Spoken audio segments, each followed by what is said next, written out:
أعوذ بالله من الشيطان الرجيم. بسم الله الرحمن الرحيم. بسم الله الرحمن الرحيم. السلام عليكم ورحمة الله وبركاته. الحمد لله رب العالمين، والصلاة والسلام على رسول الله الكريم الأمين نبينا محمد وعلى آله وصحبه أجمعين، وبعد.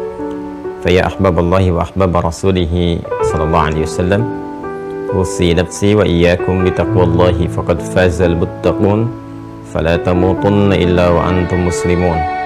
فقال تعالى: يا أيها الذين آمنوا اتقوا الله حق تقاته ولا تموتن إلا وأنتم مسلمون.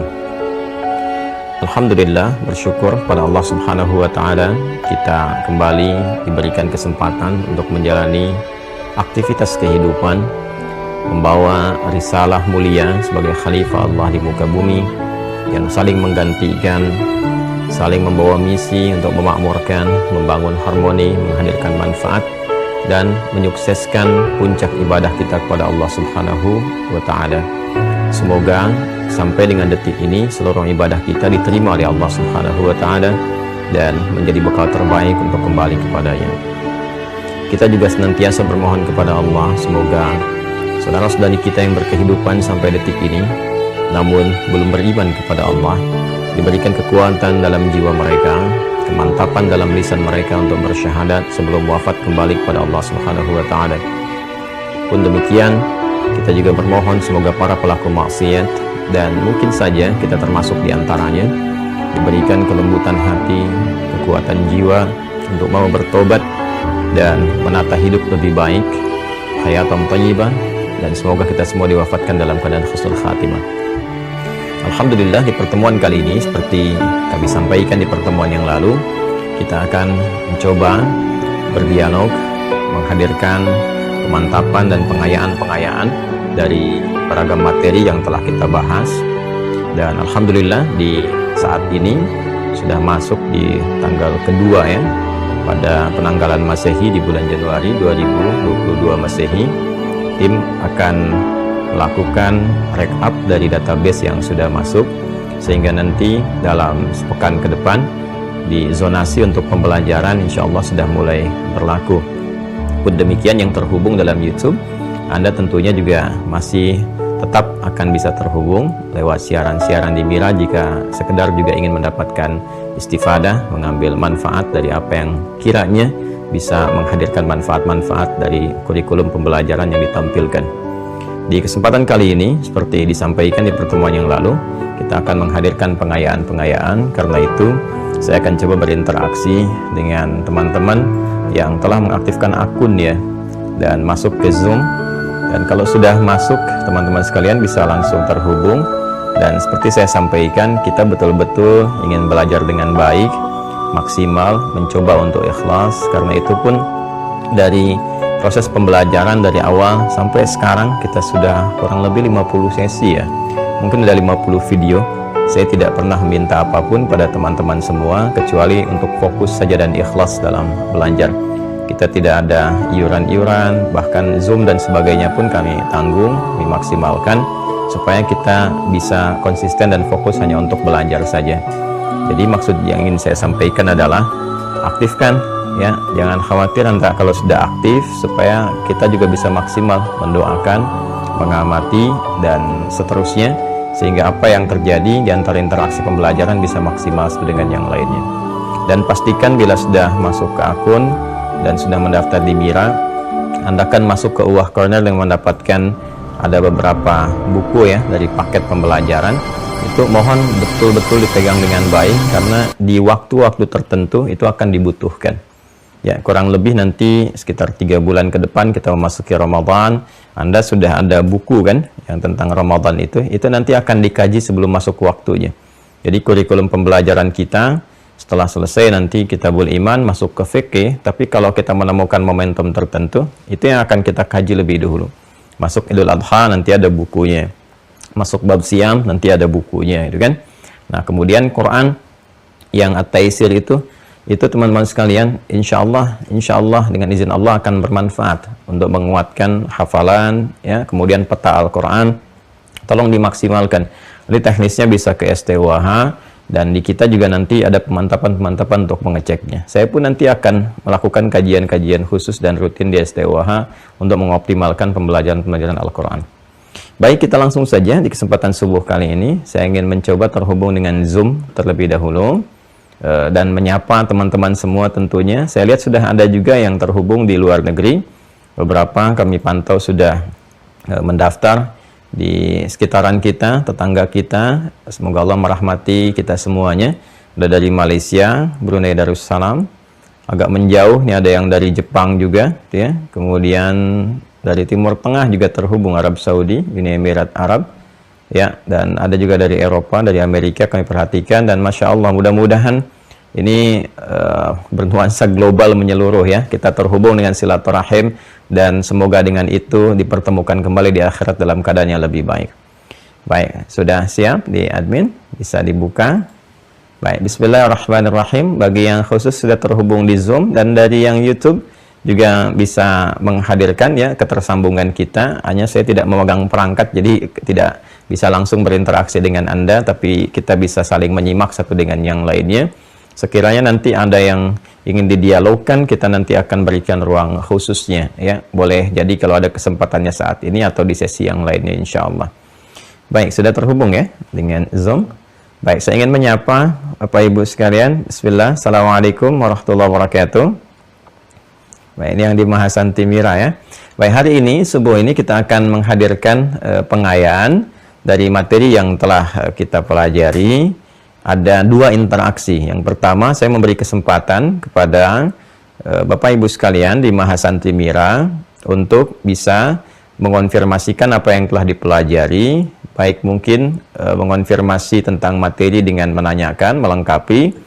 Nanti di sesi yang lainnya, bagian kedua, kita bisa berdiskusi. Apa yang sekiranya ingin dikonsultasikan bisa disampaikan. Ini masih umum, ya, sebelum kita berlakukan zonasi nanti. Berdasarkan wilayah-wilayah 34 provinsi di Indonesia, serta ada beberapa di negara-negara juga di luar Indonesia yang telah mendaftar. Dan ini terbuka, ya, bukan hanya nanti bagi warga negara Indonesia di step selanjutnya, bahkan kita sudah terima dari warga negara juga asing yang muslim, yang dipersaudarakan dengan keislaman. Ya, nanti kita ada sesi juga yang bahasa Inggrisnya, insya Allah ada, yang bahasa Arabnya juga ada, itu kan. Dan saya juga belajar bahasa-bahasa tertentu supaya nanti juga bisa kita hubungkan silaturahimnya setelah kemudian itu semua terhubung, insya Allah. Baik, dipersilahkan langsung saja diberikan tanda, bisa raise hand atau memberikan kode tertentu sehingga admin bisa menangkap, dan di situ kita bisa berdialog. Diberikan kesempatan pertama dari Bapak Ibu sekalian dulu sebelum saya nanti mengonfirmasi dengan pertanyaan dan Anda bisa menjawab. Silakan, bismillah. Ada yang mau ditanyakan? Pertama terkait materi dulu, dipersilahkan. Boleh raise hand. Siapa? Aji Wibowo.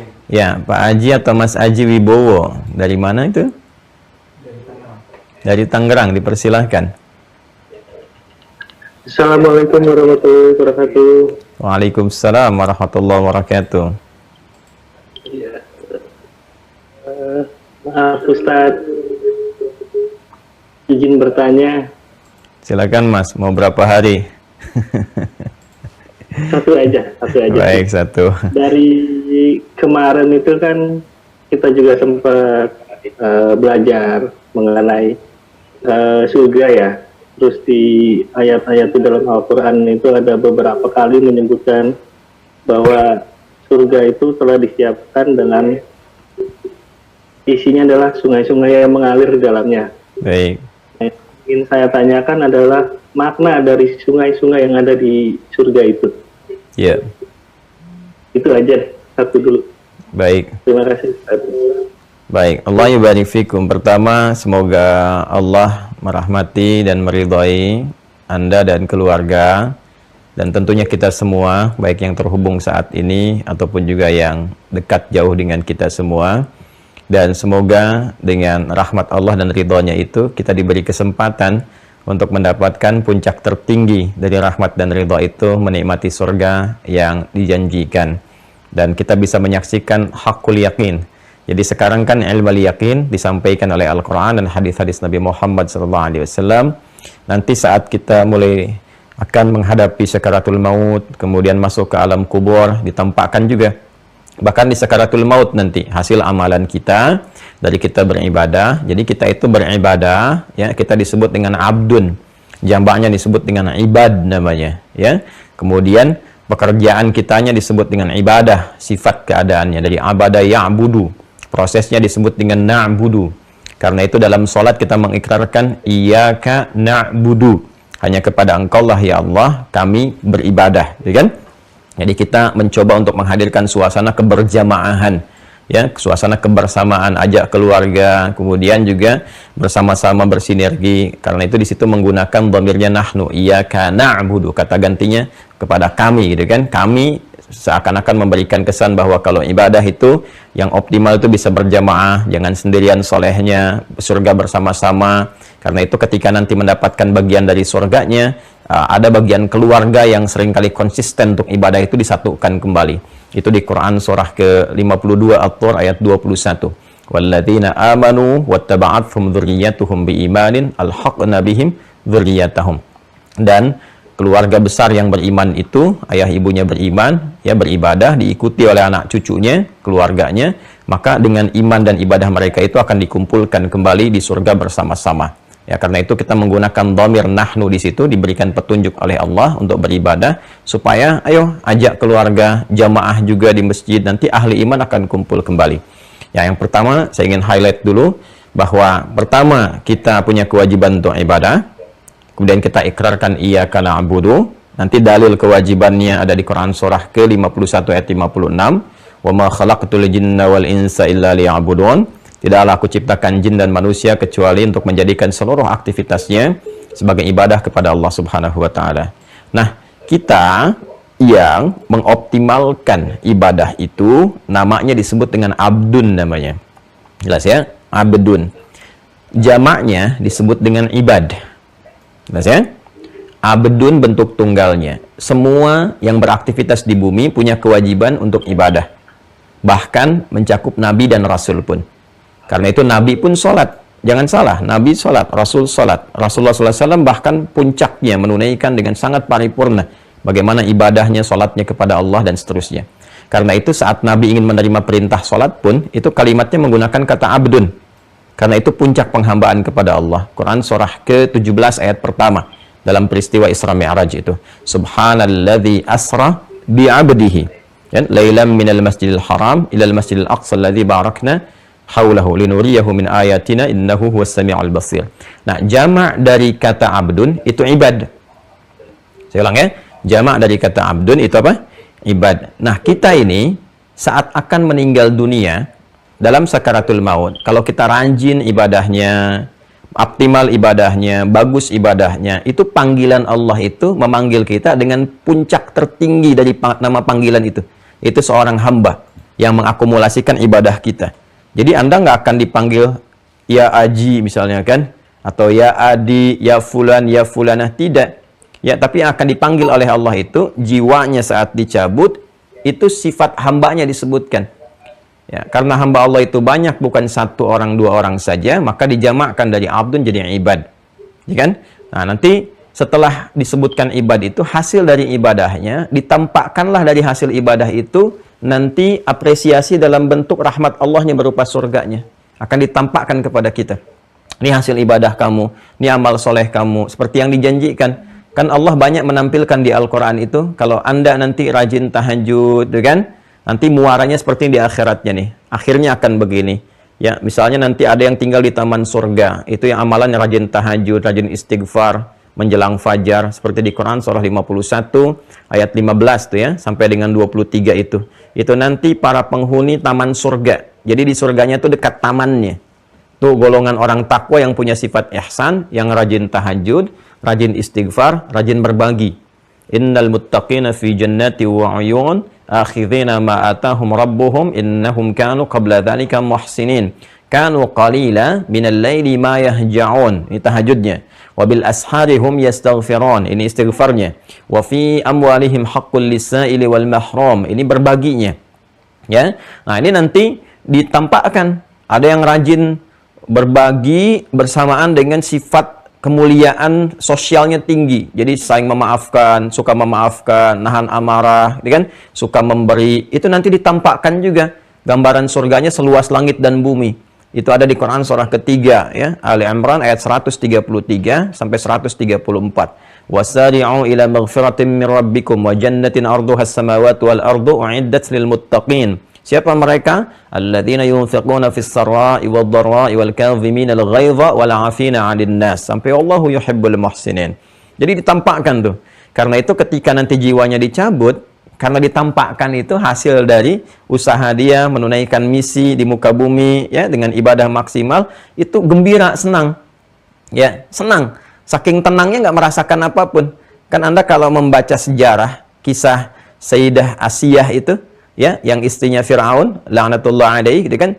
Sayyidah Asiyah itu Masya Allah, kan ketika beliau kemudian, saya belum meneruskan ya materi genealogi Yahudi itu, ya, kan dulu sampai ke Musa baru lahir itu kan. Itu kalau kita teruskan nanti, kita akan menemukan betapa beliau setelah beriman, Sayyidah Asiyah itu, istrinya Fir'aun, itu ketika beriman ketahuan, kemudian beliau dihukum, disiksa, diikat dalam tiang, ketika akan dieksekusi, dia bermohon kepada Allah dan diabadikan dalam Al-Quran nanti, ya, Rabbibnili, gitu kan, ya Allah mohon bangunkan aku, ya, berikan maksudnya kepada aku satu rumah di surga, wa najjini min fir'auna wa amalihi, dan selamatkan aku dari kekejaman Fir'aun ini. Jadi begitu akan di penghujung hayatnya ditampilkan oleh Allah Subhanahu wa taala apa yang dia mohonkan itu. Dari hasil imannya, hasil amal saleh beliau, ya. Ya Masya Allah, begitu ditampakkan senyum. Ya, senyum gembira itu. Fir'aun sampai heran. Ini orang mau disiksa malah senyum katanya kan. Ya, jadi begitu kemudian akan disiksa, ya, akan dianiaya, itu sudah meninggal, jadi nggak merasakan apapun. Nah, kita pun alhamdulillah insya Allah, kan kita beriman dulu, makanya akidah dikuatkan dulu. Ya, kan kita beriman setelah kita pelajari tentang kehidupan setelah kematian, malaikat apa yang akan mengonfirmasi. Kalau kita nggak yakin dengan itu semua, ngapain kita ibadah sekarang ini?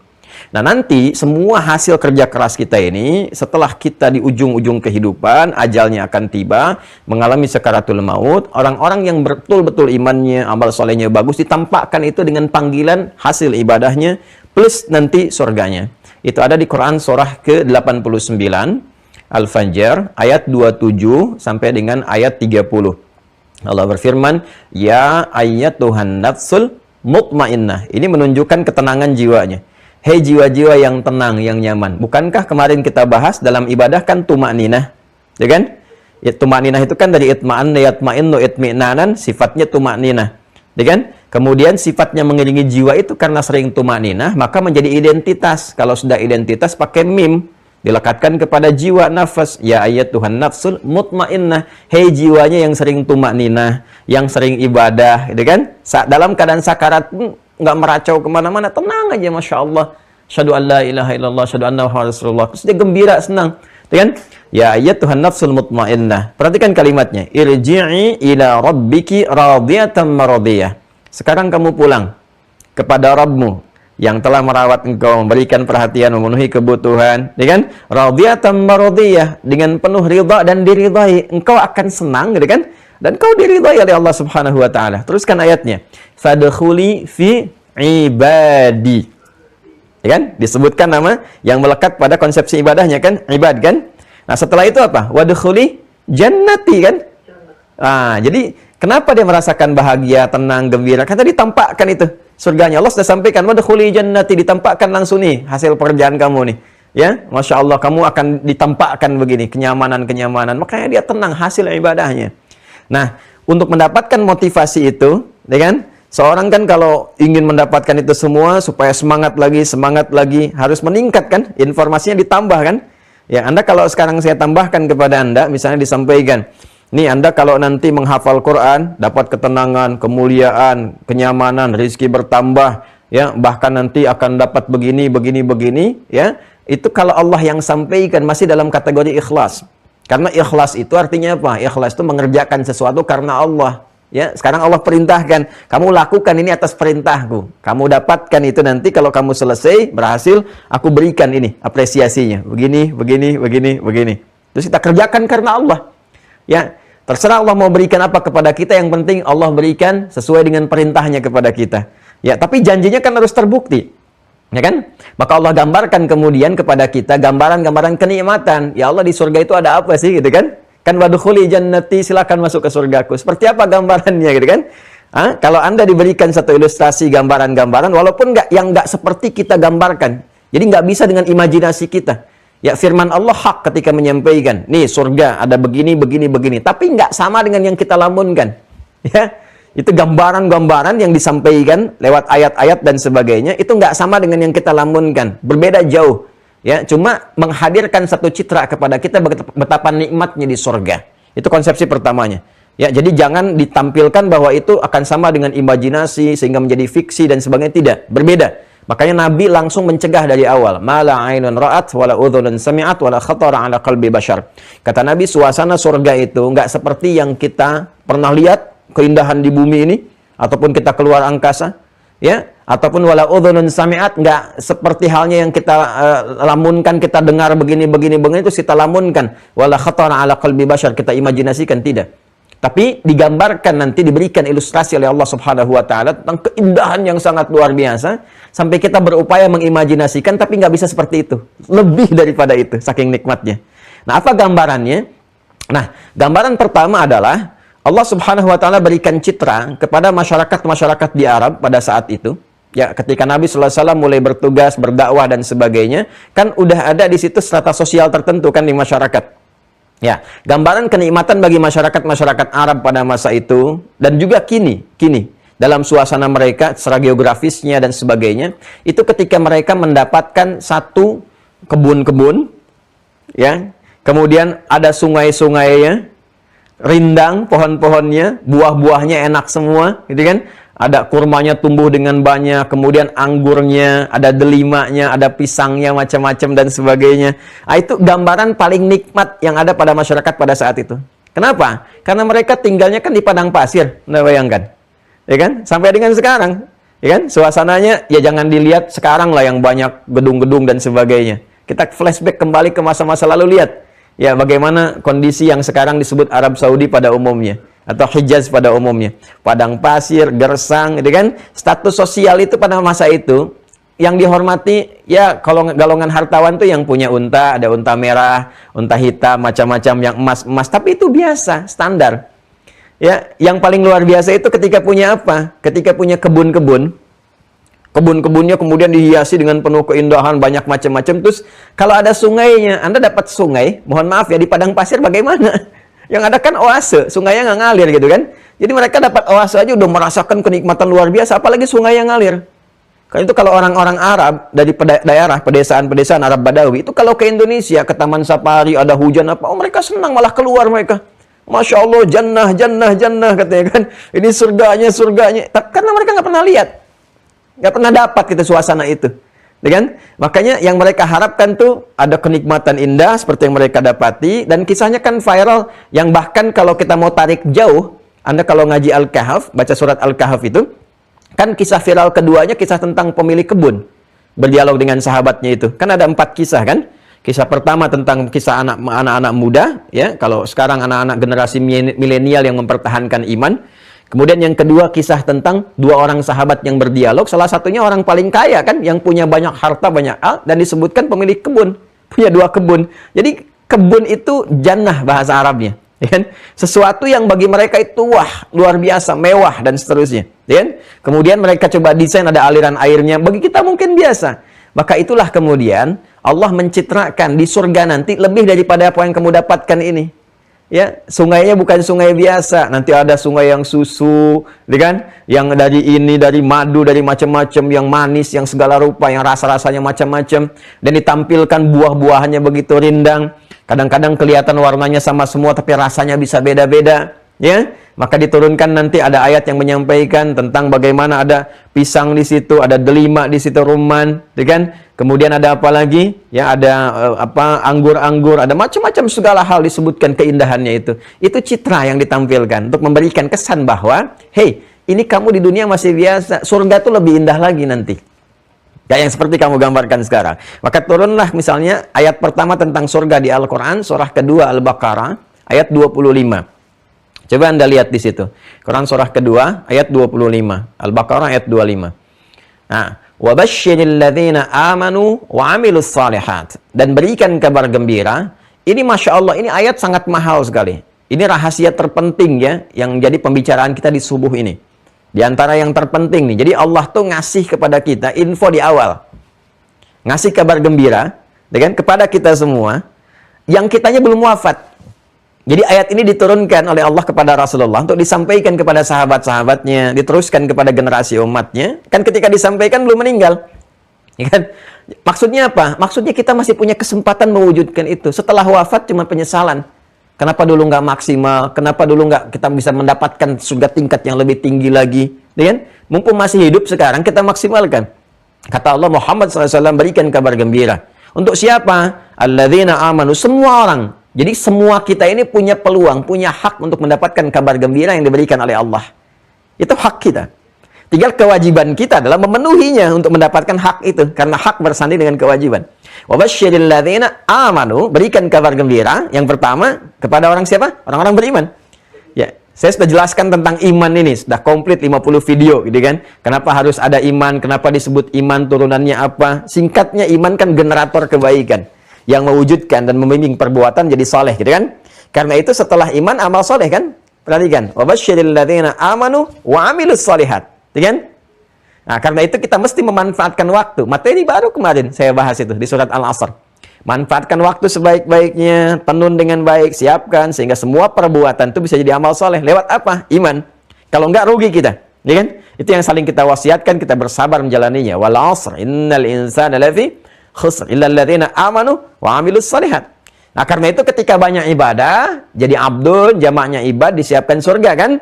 Saat kita mau meninggal dipanggil dengan itu kan? Nah, ini kabar gembiranya bahkan disebutkan wa basyiril ladzina amanu wa amilus shalihat.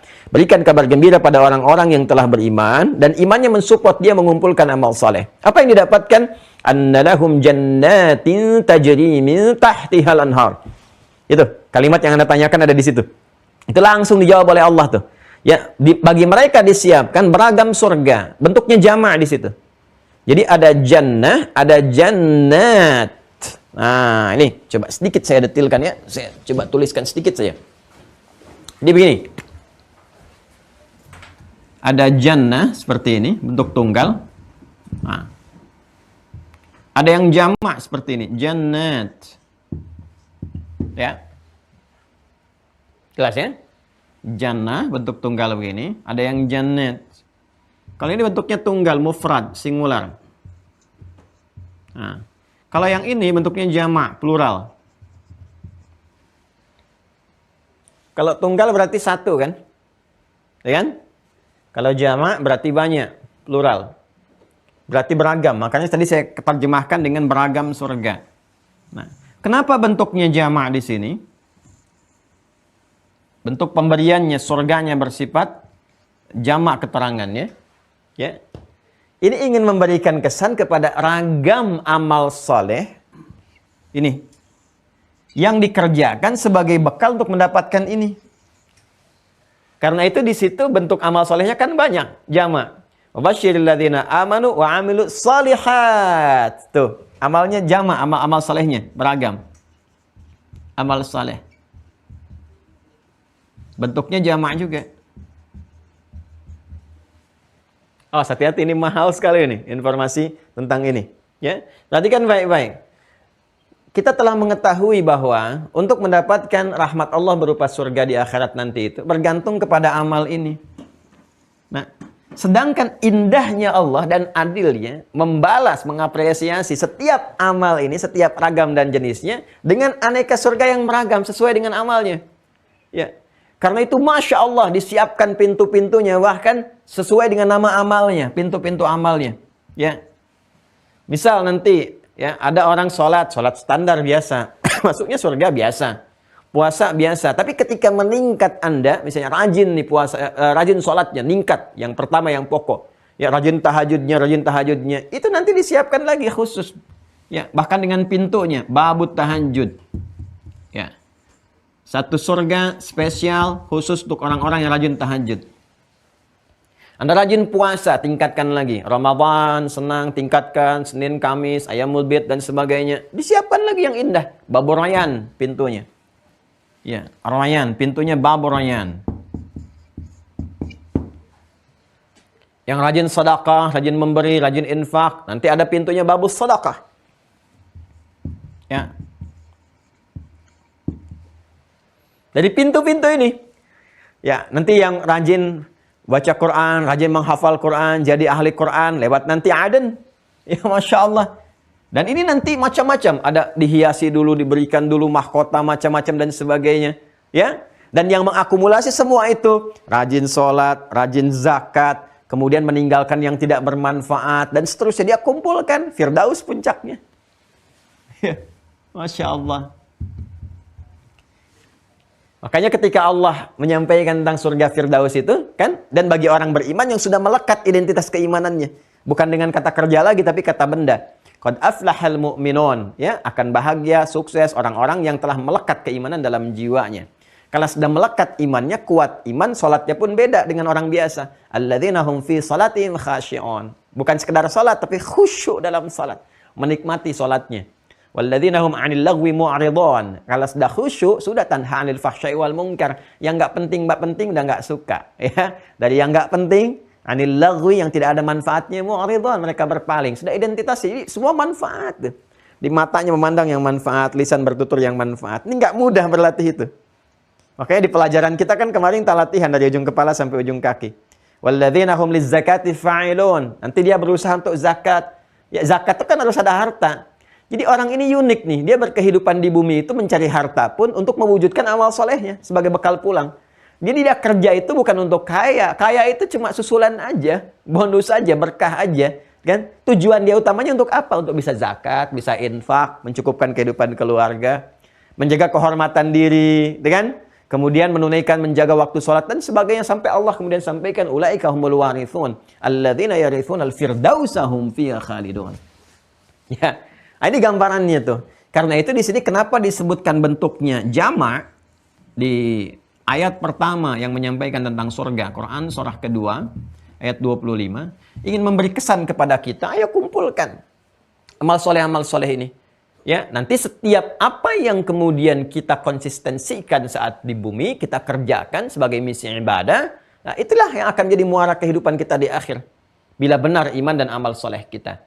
Apakah ada orang yang bisa menghadirkan semuanya ini? Nah, itu pertanyaan yang sama yang diajukan oleh para sahabat kepada Rasulullah ketika Nabi SAW memotivasi dengan menerangkan tentang ragam surga ini. Ya kan? Nah, maka kata Nabi ada. Ya, Abu Bakar kan bertanya radhiyallahu ta'ala anhu. Ya, kata Nabi ada, dan aku berharap engkau termasuk bagian dari itu. Jadi ada yang diseru oleh semua pintu surga. Jadi semua kita ini insya Allah ya, berdasar keterangan dari Al-Quran dan hadis-hadis Nabi Muhammad SAW untuk detailnya. Jadi begitu pulang ke akhirat nanti, dihisab kita, ya, berdasarkan kehendak Allah Subhanahu Wa Taala, ada hisab yasira, ada yang dimudahkan, ada yang tanpa hisab, ada yang dapat syafaat macam-macam. Itu begitu selesai, pintu surganya manggil-manggil. Ya, jadi penjaga di pintu surga udah manggil semua. Jadi kalau kita baca hadis Al-Bukhari nanti di Kitabus Siyam, saya contohkan di bab Ar-Rayyan misalnya. Ya, Ar-Rayyan ini pintu yang bagi orang puasa. Ya. Inna fil jannati baban yuqalu Ar-Rayyan. Kata Nabi sallallahu alaihi wasallam di hadis riwayat Al-Bukhari bahwa di surga nanti ada satu pintu namanya Ar-Rayyan. Ya, la yadkhuluhu illa as-shaimun. Tidak akan masuki ini kecuali orang-orang yang biasa puasa. Ya, fa idza dakhaluhu ughliqat. Maka ketika semua sudah masuk, ya, maka ditutup pintunya. Fanadal munadi, ya kan? Bima makna, maka nanti ada yang menyeru. Ya, menyeru. Aina as-shaimun, aina as-shaimun. Mana orang-orang yang biasa puasa, biasa puasa. Udah kelihatan tandanya, nggak bisa ngaku-ngaku. Nggak bisa, saya namanya Pak Soimun, bukan namanya, tapi amalnya. Ya. Jadi yang namanya soim, soimun, ya, atau perempuannya soimah, soimat, misalnya kan, kalau nggak mengerjakan amal soleh pun nggak bisa masuk lewat pintu ini. Nah, maka masuk dia ke sini, setelah masuk selesai ditutup. Ya, saya ingin konfirmasikan, sahabat bertanya, ya Rasulullah, adakah orang yang dipanggil oleh semua pintu itu? Kata Nabi Muhammad SAW, ya ada, dan aku berharap engkau menjadi bagian dari itu. Masya Allah. Begitu diberikan isyarat oleh Nabi, sahabat Abu Bakar mengerti, paham.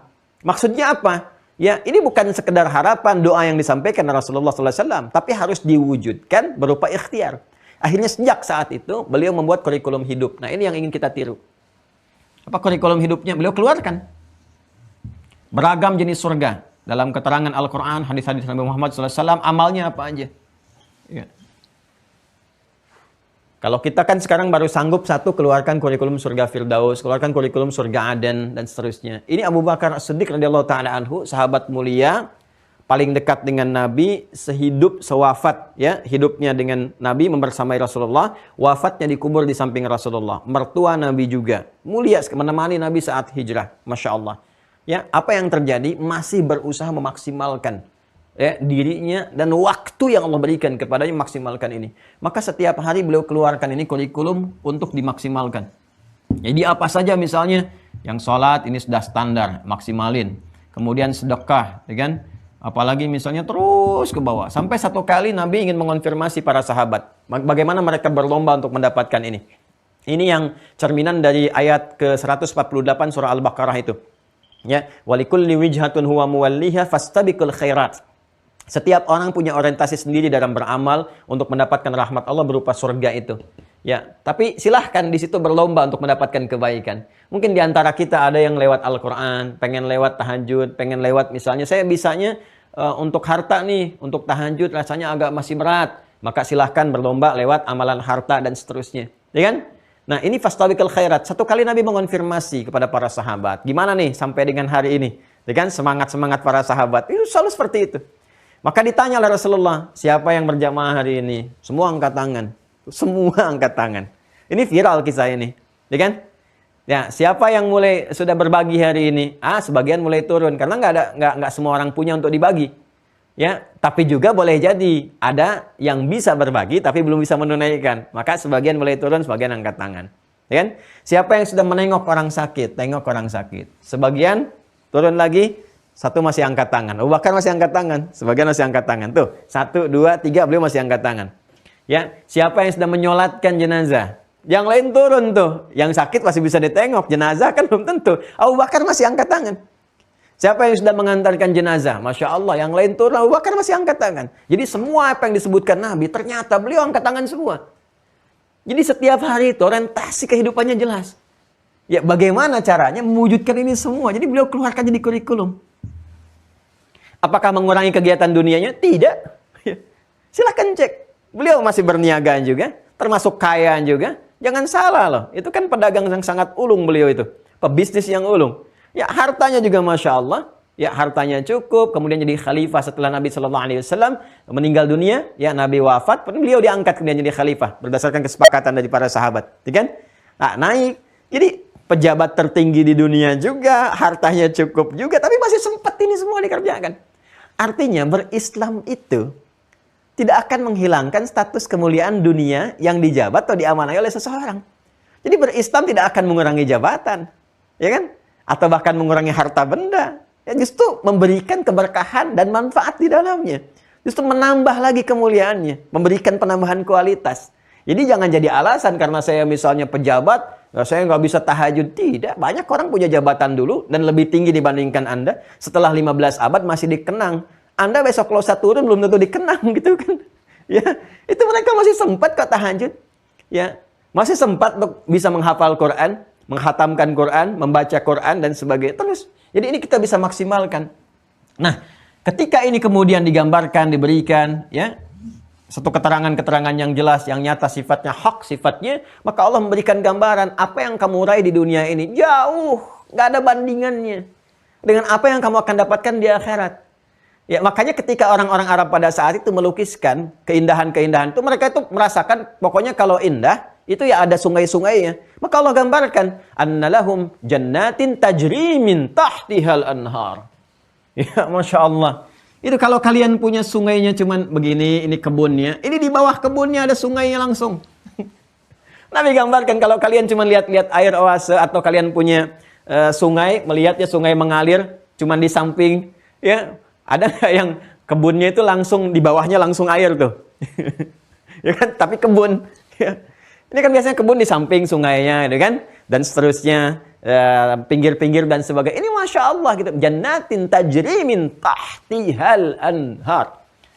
Bahkan kata Allah, nggak bisa kamu bayangkan, nggak sama dengan kamu yang kamu lukiskan sekarang. Kalau kamu anggap yang paling kaya, yang paling nikmat itu punya kebun di surga tuh, ya, lengkap semua.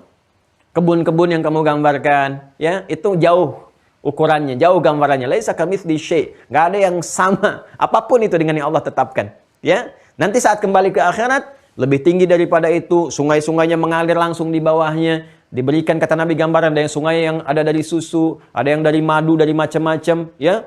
Dan wasadaqa Rasulullah SAW, dan Nabi lebih menyampaikan, lebih mengetahui dengan apa yang beliau sampaikan dari bimbingan Allah Subhanahu wa Ta'ala. Jadi dari sini kita ingin berikan satu ilustrasi bahwa sebetulnya ketika digambarkan tentang sungai-sungai yang mengalir dan seterusnya, itu bisa dipahami yang pertama dengan hakikat, ya, yang nyata seperti itu, tapi nanti wujud asli dan seterusnya itu tidak seperti yang kita gambarkan, lebih indah, lebih baik dari apa yang kita imajinasikan atau kita citrakan. Jelas ya? Baik. Jadi kalau kita membayangkan itu imajinatif, fiktif sifatnya. Ya, dari kitanya itu. Ya, tapi ayatnya nyata, nggak sama dengan apa yang kita gambarkan di situ. Ya, jadi jangan sampai kita katakan misalnya ini isi Quran fiksi, tidak. Karena ada citra gambaran, yang fiksi itu imajinasi Anda, ayatnya hak, nyata. Dan nyata itu nanti ketika kembali. Makanya nanti di tafsir itu berdasarkan keterangan Al-Quran, nanti urutannya gini, ada ilmal yakin. Ya, ilmal yakin itu informasi yang nyata. Ada ainal yakin, ya kan? Yang kita lihat wujudnya nyata. Ada hakul yakin yang kita alami saat masuk situ. Ya, ilmal yakin sekarang kita dengar nih. Tapi nggak sama dengan yang kita gambarkan, bayangkan. Kenapa? Karena belum ke situ, belum lihat. Nanti begitu akan wafat ditampakkan ainal yakin, ngelihat kita yakin di situ, ya, bertambah. Dan terakhir apa yang terjadi? Ketika masuk ke dalamnya hakul yakin karena mengalami itu semua. Jelas ya? Ya, jannatin tajri min tahtihal anhar, itu citra yang pertama. Yang kedua, yang penting dipahami adalah itu juga memberikan saat yang bersamaan makna kiasan, majazi, akan bentuk semua kemewahan yang dirasakan oleh umat manusia bahwa di surga lebih daripada itu. Kalau zaman dulu citranya adalah, atau sampai sekarang di Arab misalnya gambarannya itu punya sungai-sungai, punya kebun, itu yang paling mewah. Dengan unta-untanya, dengan buah-buahan yang beragam, kan? Wa inaba wa qadba, ada tumbuhan yang merambat, ada anggur-anggur, wa zaituna wa nakhla, ada zaitun, ada kurma-kurma, ada rumman, ada delima dan sebagainya. Itu gambaran keindahan, kemewahan dan sebagainya. Ya, dibalas nanti dijawab oleh Allah, baik di surat Ar-Rahman, surah Al-Waqiah, surah yang lainnya, itu lebih indah di surga, lebih daripada ini. Jadi gambaran kemewahan di masa lalu, citra keindahan. Sekarang mungkin citranya berbeda. Kebun sudah biasa bagi orang Indonesia, kebun Masya Allah, ada yang punya berhektar-hektar dan sebagainya. Mungkin bagi dia nanti gambarannya yang paling mewah itu private jet, mobilnya khusus, ininya khusus. Di surga silahkan tuh jelajahi seluas langit dan bumi, mau pakai apa? Silakan mau pakai apa tuh. Anda mau minta, ya Allah penasaran pengen naik buruk. Sekarang cuma ada pesawat mereknya buruk. Anda mau minta apa tinggal minta, kun jadi. Karena itu apa ayat selanjutnya? Kullama ruziqu minha min thamaratin rizqa qalu hadzal ladzi ruziqna min qablu wa utubihim mutasyabiha. Masya Allah.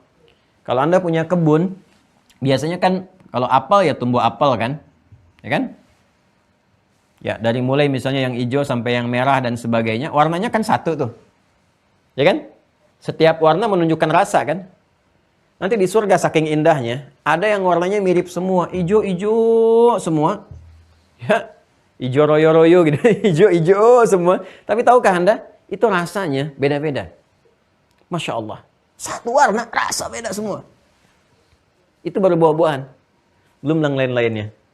Nah, jadi kalau Anda tanyakan tadi tentang gambaran sungai-sungai dan sebagainya, kan? Yang pertama itu adalah gambaran satu citra yang ingin memberikan satu gambaran kepada masyarakat di masa-masa itu sampai dengan kekinian bahwa kemewahan apapun yang didapatkan dan kita gambarkan sebagai raihan prestasi tertinggi di dunia tidak akan menyaingi setetes pun semua nikmat dan keindahan yang ada di surga. Lebih daripada apa yang kamu bayangkan itu. Jadi kalau kamu dulu sekarang merasakan punya kebun itu sudah hebat, sudah indah, di dalam rumahnya ada kebunnya, bikin aviari sendiri, bikin ini, bikin itu, surga lebih daripada itu. Tuh. Jadi kalau kamu ingin mendapatkan, kan Anda tuh kalau punya capaian tertinggi kan merasa gembira kan? Ya, maka Allah kemudian balas kepada Anda, nih yang kamu dapatkan sekarang, gak ada apa-apanya dengan nanti yang ada di surga. Jadi bikin Anda penasaran. Saya penasaran, kita penasaran. Akhirnya kita ingin mengatakan, ya Allah saya pengen ke sana. Ya kan? Ingin hakul yakin, ingin mengalaminya sendiri. Maka hobi apapun kemudian kita capai untuk mendapatkan raihan prestasi dunia kita, akhirat berlipat-lipat dan tidak akan pernah disawai sedikit pun dengan apa yang didapatkan di dunia. Itu gambarannya. Ya kan? Hah? Dan nanti Masya Allah, ya segalanya lah. Masuk pasangan-pasangan, walahum fiha azwajum mutahharatun, hum fiha khalidun. Dan yang pembedanya apa? Pembedanya ujung ayatnya. Lihat Al-Baqarah ayat 25 itu ujung ayatnya. Hum fiha khalidun, kekal. Dunia nggak abadi, dunia fana sifatnya. Ya kan? Anda tinggalkan, bahkan kalau nggak dirawat rusak, rumah mewah-mewah, bangun silakan. Di tempat-tempat elit yang ada misalnya, ataupun di Indonesia saat ini, silakan bangun. Anda tinggalkan sedikit aja, sebulan, 2 bulan, rusak, hancur. Ya kan? Dan Anda meninggalkannya. Jadi saya kadang-kadang bingung ya, kenapa manusia itu harus kadang ada yang bermusuhan, saling menyingkirkan, untuk sesuatu yang nggak abadi. Toh ketika dia mendapatkan itu pun, dia nggak akan menikmati selamanya. Sekali sifat dunia itu sementara, dana, rendah, fana. Sifatnya, cepat. Ya, coba lihat tuh. Misalnya sekarang apa? Kedudukan, jabatan. Anda punya kedudukan, nggak abadi, digantikan juga kan? Anda yang mau bertahan lama pun meninggal juga. Selesai, ganti lagi sama orang lain. Udah banyak kisahnya di masa lalu. Jadi saya juga heran, kenapa untuk sekedar jabatan, kedudukan yang sementara, harus saling menyingkirkan, menyungkurkan, ya, saling mencela, saling macam-macam. Harta juga begitu, bisnis, ya, kenapa sih harus saling menjahili satu dengan yang lainnya? Kenapa kita nggak konsisten bangun harmoni, sama-sama mewujudkan kebahagiaan bersama? Itu kita yang punya tuh konsepnya semua.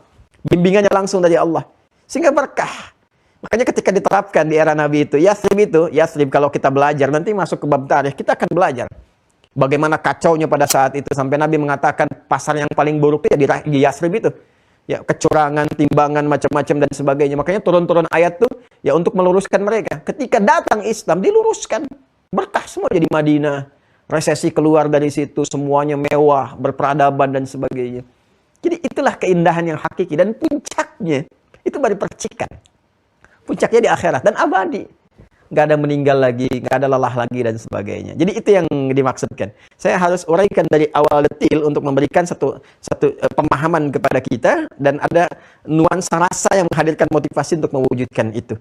Jadi kalau tadi Anda tanyakan secara singkat, jawabannya adalah gambaran tentang sungai-sungai dan sebagainya, itu adalah apa yang Allah kemudian berikan kepada kita untuk merespon kadang-kadang perasaan capaian manusia yang merasakan ini dapat ini jadi mewah. Allah turunkan yang diberikan di surga lebih daripada itu. Ya, kalau Anda merasakan dapat sungai-sungai itu jadi mewah, maka di surga sungainya lebih daripada itu. Indahnya lebih daripada itu. Sehingga dengan itu semua memberikan motivasi kepada kita untuk selalu dan senantiasa semangat untuk menunaikan ibadah. Baik di masa lalu pun demikian di masa kini. Jadi sekarang apa sih?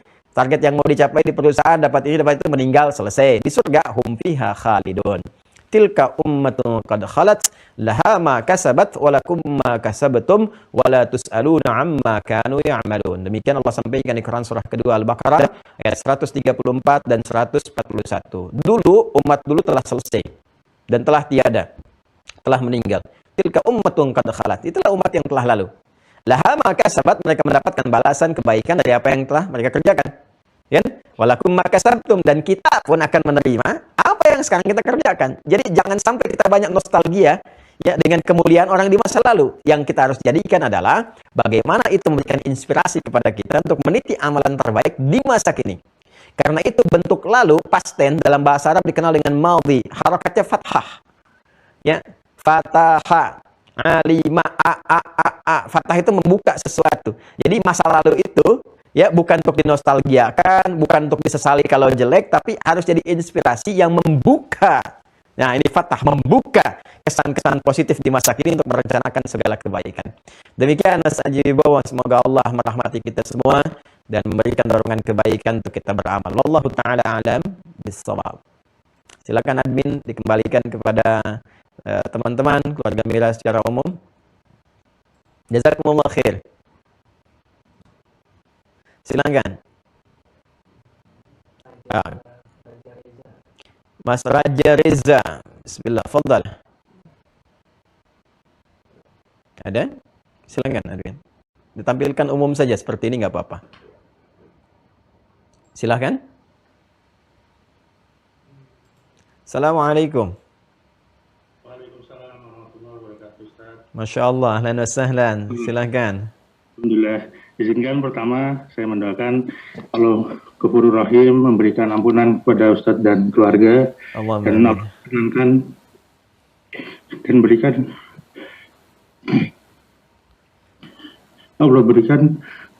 dengan hujahnya kelak di yaumul akhir, dan Allah berikan kepada Ustadz dan keluarga dan tim semua di Mira keikhlasan dalam menjalankan dakwah ini ya Allah.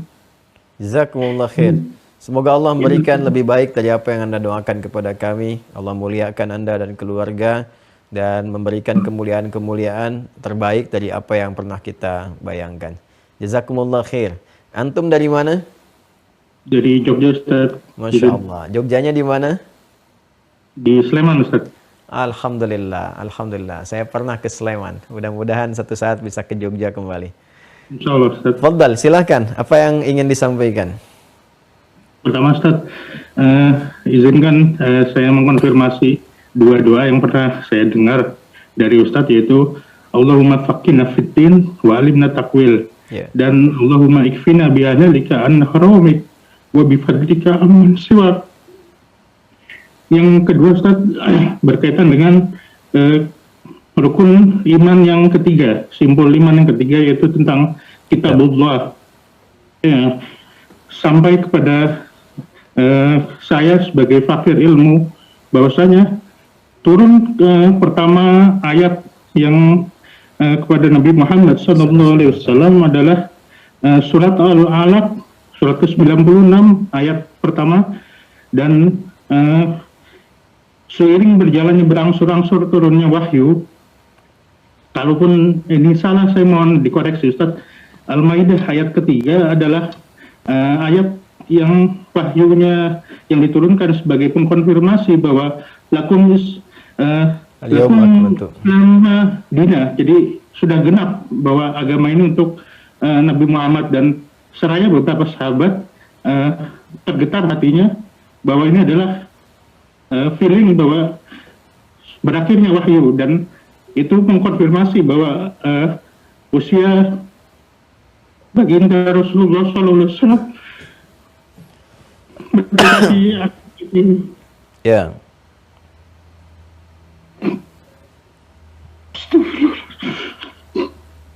Baik, Allahumma yaftah alaik. Semoga Allah memberikan kemuliaan, tentraman, dan buka jenis-jenis kebaikan. Baik, ada lagi yang mau ditanyakan ya?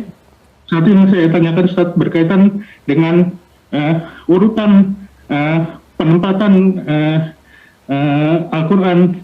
Kita tahu bahwa Ummul Quran adalah Al-Fatihah di nomor pertama, sedangkan bila mana saya sebagai fakir ilmu menangkap wahyu pertama adalah surah Al-Alaq dan kemudian diakhirkan dengan Al-Maidah, bagaimana cara peletakan atau urutan surat di dalam Al-Quran ini secara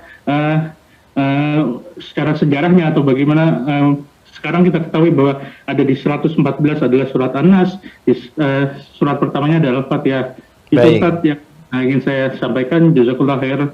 Mudah-mudahan bisa memberikan kemudahan dalam saya menerima ilmu dari Ustaz dan guru-guru lainnya.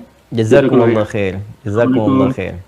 Allah ibarik fikum. Waalaikumsalam warahmatullahi wabarakatuh. Pertanyaan yang sangat baik, dan semoga dengan pertanyaan itu membuka wawasan-wawasan pengetahuan seperti yang guru-guru kita ajarkan, dan tersambung semua sanad-sanad pengetahuan itu kepada sumber pertama Rasulullah SAW yang mendapatkan wahyu dari Allah Subhanahu wa Ta'ala. Ingin mengonfirmasi yang pertama tentang doa yang tadi Anda sampaikan. Doa yang pertama, Allahumma faqihna fid din wa 'allimna at-ta'wil, adalah gambaran percikan dari doa yang kita dapatkan informasi redaksi ini dari Nabi SAW saat membacakan atau mendoakan Abdullah ibn Abbas radhiyallahu taala anhuma. Ya, ini juga bagian dari kerabat Nabi SAW, anak paman Nabi Abbas. Beliau punya anak bungsu namanya Abdullah. Anak pertamanya Fudail. Jadi Abbas ini radhiyallahu taala anhu, beliau seorang pedagang, kan? Sering juga keluar dan sebagainya, tapi setelah masuk Islam Masya Allah rajin juga ikut pengajian Nabi di sela-sela waktu senggangnya. Jadi ketika libur aktivitas ngaji dengan Nabi, dan keberkahannya didapatkan luar biasa. Bahkan riba yang pertama dibebaskan adalah ribanya Abbas. Jadi oleh Nabi diperhatikan betul cara dagangnya, bisnisnya supaya berkah, mendapatkan manfaat. Akhirnya di situ beliau kemudian menata keluarga dan sebagainya supaya semua berkah juga. Maka anak pertamanya dikhidmatkan ya oleh beliau untuk berkhidmat kepada Rasulullah, Fudail itu. Maka Fudail itu banyak membantu Rasulullah SAW, termasuk nanti dalam kisah akan wafatnya itu Fudail bersama Ali bin Abi Thalib radhiyallahu taala anhuma, itu kan itu yang mengangkat Rasulullah SAW. Ya, tadinya beliau SAW itu ada di tempat Sayyidah Maimunah kalau tidak keliru saat di Madinah itu, di salah satu istri beliau. Kemudian saat akan menjelang kepada wafatnya berpindah ke rumah Sayyidah Aisyah, ya beliau meminta izin, kemudian istri-istrinya mengizinkan, diangkat yang mengangkat itu Ali bin Abi Thalib dan Fudail. Fudail ini juga yang membawakan nanti air wudhunya Rasulullah SAW. Ya, sebelum wafat kan beliau berwudhu dulu, nanti wafat di pangkuan Sayyidah Aisyah radhiyallahu taala anha. Kemudian bungsunya itu Abdullah. Yang bungsu ini disiapkan oleh ayahandanya itu supaya beliau ini fokus di bidang agama.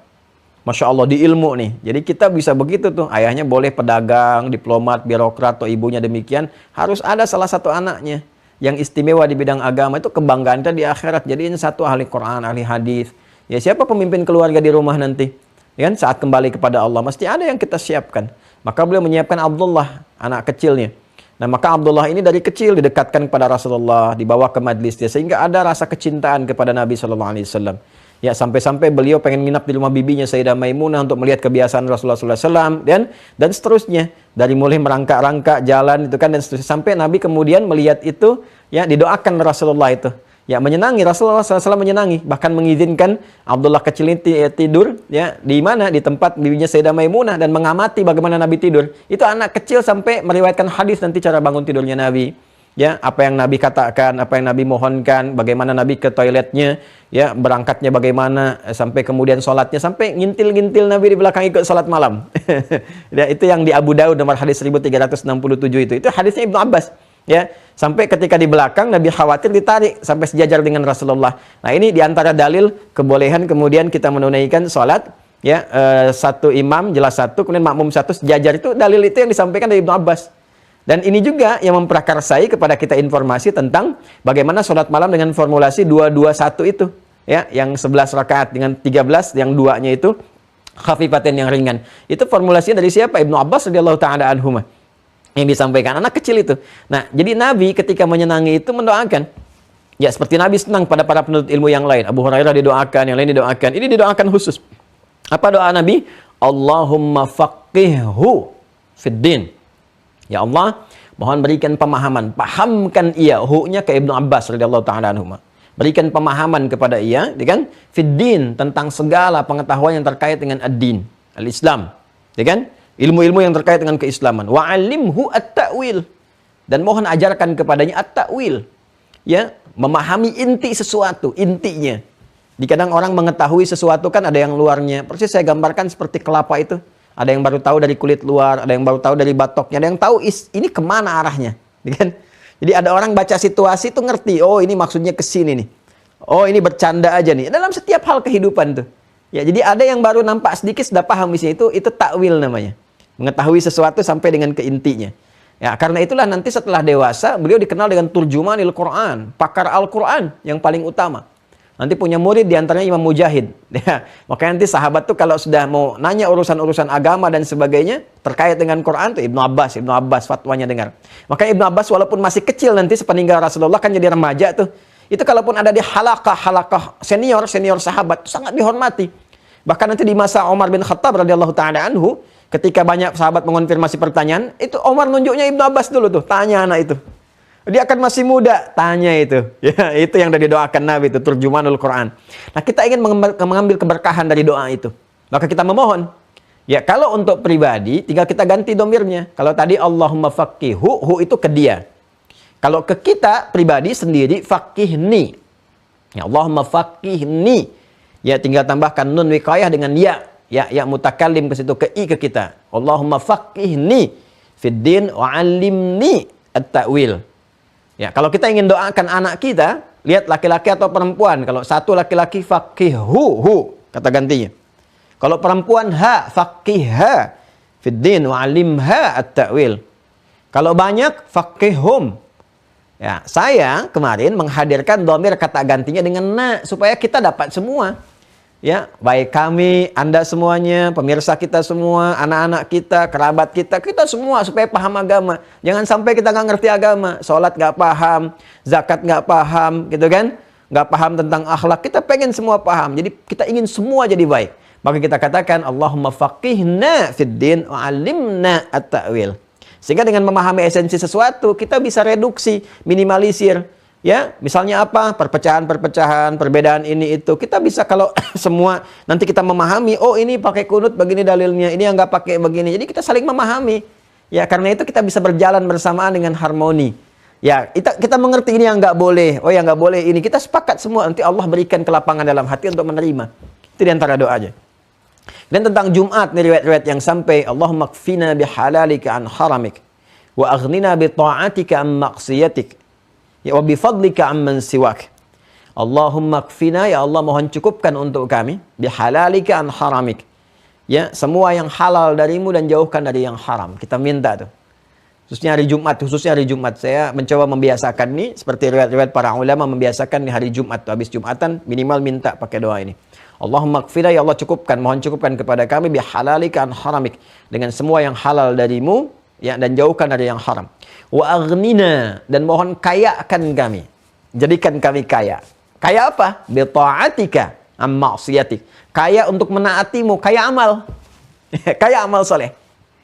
Kalau kaya harta udah banyak, kita pengen amal, kita pengen amal. Jadi kalau udah amal tuh dunia akan ngikutin sesuai dengan kebutuhan amal kita. Jangan dikira nggak dikasih dunia. Anda sholat tuh kan butuh pakaian. Jadi kalau kita minta untuk sholat, Allah kasih pakaian. Ya, kita pengen haji, Allah kasih biayanya. Jadi kalau kita orientasi akhirat, dunia diikutkan. Gimana kita bisa mengerjakan akhirat kalau nggak ada bekal dunianya? Pasti ada. Ya wa aghnina bi ta'atik am ma'siyatik. Ya wa aghnina, ya kita mohon ya Allah mintakan kekayaan, kayakan kami untuk menaatimu. Makanya nanti orang-orang yang kaya itu, kaya ketaatan, mau meninggal juga nggak sibuk nanti dengan warisan-warisan dunia. Akhirat yang dia pikirkan. Nabi Ayub itu saat mau meninggalnya, ini pelajaran besar untuk kita. Ngumpulkan anak-anaknya. Yang ingin dikonfirmasi oleh beliau itu bukan pembagian warisan harta dunia, tapi konfirmasi warisan untuk harta akhirat. Keimanannya, ketakwaan anak-anaknya. Jadi beliau ingin menyampaikan pesan kepada kita, memberikan kesan, ini warisan saya yang telah mendidik dengan amal soleh, dengan bekal-bekal akhirat. Ini kebagian nggak anak-anaknya nih? Itu warisan iman itu yang paling penting. Warisan iman menjadikan kita aman dari urusan dunia dan aman dari kegelisahan akhirat. Warisan harta, kalau cuma harta saja, belum memberikan keamanan. Maka dikonfirmasi di Quran surah kedua Al-Baqarah, di ayat 133. Kan? Am kuntum syuhada'a idh hadara Ya'qub. Nabi Ya'qub bukan Ayub, saya koreksi ya. Nabi Ya'qub bukan Ayub. Am kuntum syuhada'a idh hadara Ya'qub al-maut idh qala li bani. Ya, apakah engkau pernah menyaksikan? Tentu tidak ya Allah. Kalau tidak, simak ini. Am kuntum syuhada, apakah engkau pernah menjadi saksi, pernah menyaksikan enggak? Idh hadara Ya'qub al-maut, ketika Ya'qub itu menghadapi kematian. Oh tidak ya Allah, karena masih jauh masanya. Nabi Ya'qub Masya Allah jauh di atas kami, gitu kan? Kalau kamu merasa nggak pernah menyaksikan, maka ini aku kabarkan. Aku sampaikan, pelajari ini semua. Ya anak Nabi Ya'qub kan berapa? Yang paling populer kan 12 itu kan? Ya Nabi Ya'qub, nanti turun-turun ke bawahnya kan? Turun terus. Nabi Ya'qub anaknya Nabi Ishak. Nabi Ishak kan ke Nabi Ibrahim alaihissalam, kan? Nanti saudaranya ke kiri ada Nabi Ismail yang alaihissalam. Nanti turun Nabi Muhammad SAW dari situ. Nabi Ishak, Nabi Ya'qub. Ya'qub ke siapa? Ke Yusuf dan saudara-saudaranya itu. Ya, tahukah Anda apa yang terjadi? Ini kan Nabi Yusuf sendiri anaknya sudah jadi apa waktu itu? Ya, Nabi Yusuf diangkat kan jadi pejabat tinggi. Ada yang mengatakan Perdana Menteri, ada yang mengatakan Menko, ya, Menko Menteri Koordinasi Bidang Ekonomi, ya di pembesar di Mesir saat ini, ya di Mesir saat ini itu masih raja, ada rajanya itu Perdana Menterinya atau penasihat ekonomi Nabi Yusuf alaihissalam itu, ya apa namanya Khazinatul Ardi, Khazinatul Ardi itu yang ya kalau sekarang kita Menko lah, Menko ekonominya gitu. Itu Masya Allah, kan anaknya kaya itu. Anaknya kaya banget, yang lainnya sukses berdagang. Tapi tahukah Anda apa yang disampaikan oleh Nabi Ya'qub alaihissalam? Idh hadara Ya'qub al-maut, idh qala li banihi, ma ta'buduna min ba'di. Jadi ternyata yang paling penting itu warisan ketaatan. Jadi orang yang mengumpulkan kaya dengan ketaatan itu, dunia akan ikut. Anaknya sukses, anak-anak sukses. Nabi Yakub alaihissalam. Anak-anaknya sukses, berkah, baik. Walaupun ada intrik, dinamika, itu ya dunia. Tapi pada akhirnya puncaknya bahagia gitu kan. Hanya nanti siapa yang bisa mempertahankan itu yang akan menjaga konsistensi kebahagiaannya. Jadi yang pertama diwariskan ketaatan. Begitu ketaatan itu disebarkan, Allah ridha. Kalau Allah sudah ridha, apa aja dikasih. Justru kalau bergeser dari ketaatan, cuma ikut dunia saja, konflik. Pada akhirnya keturunan-keturunan dari asbat yang 12 ini, yang bergeser dari ketaatan, itu yang menjadikan konflik terus berkesinambungan. Sampai keturunan-keturunan genealogi melahirkan Yahudi dan sebagainya. Ya, sampai dengan kekinian. Yang ada kan konflik-konflik terus tuh. Karena kalau menjauh dari situ. Ya. Maka apa yang terjadi? Idh hadara Ya'qub al-maut idh qala li banihi ma ta'buduna min ba'di. Dikonfirmasi. Apa jawab mereka? Qalu na'budu ilahaka wa ilaha abaika Ibrahim wa Ismail wa Ishaq ilaha wahida. Wa nahnu lahu muslimun. Ini konfirmasi dari Al-Quran. Karena kita nggak pernah tahu kisah itu, Allah menyampaikan kepada kita. Ya, makanya sebelum kita mendengar kisahnya, kita diminta dulu yakin tentang Allahnya. Maka disampaikan nih, kita belajar. Ya, di akidah pertama kan, rukun pertama kan tentang apa? Iman kepada Allah kan? Baiknya, maka kita belajar. Kenapa kita harus menuhankan Allah? Apa dasarnya Allah Tuhan? Nih dalil nasnya begini. Kalau nggak percaya, komparasikan dengan semua nas yang ada yang berbicara tentang Tuhan. Sampai engkau menemukan kebenaran. Nih logikanya begini nih. Kalau nggak percaya, uji dengan logika yang benar. Engkau akan menemukan kebenaran. Kalau memang ilmumu dipakai untuk menemukan kebenaran, bukan pembenaran, maka akan ditemukan. Ketika kita meyakini Allah sebagai Tuhan yang hak, menepikan yang lain, karena alasan ini, nggak bisa ditolak kita alasannya. Dari nas, coba silahkan kumpulkan kitab-kitab yang lain yang berbicara tentang Tuhan. Tunjukkan. Ya, ada nggak di kitabnya langsung mengatakan, saya Tuhan, sembah saya misalnya. Nggak ada Tuhan selain saya, sembah saya. Di Al-Quran jelas Allah mengatakan, Innani anallah, sayalah Allah. La ilaha illa ana, nggak ada Tuhan selain saya, fa'bud, disembah saya. Ya? Nanti dijelaskan Allah siapa, sifatnya apa, dan gambarannya. Nanti logikanya apa? Digambarkan. Kenapa Tuhan mesti satu, kenapa Tuhan mesti ahad, kenapa Tuhan mesti begini. Semua sifat itu melekatnya hanya pada Allah. Bandingkan. Ketika Anda sudah meyakini Allahnya Tuhan, yakin hak benar, maka semua yang disampaikan Allah benar semua.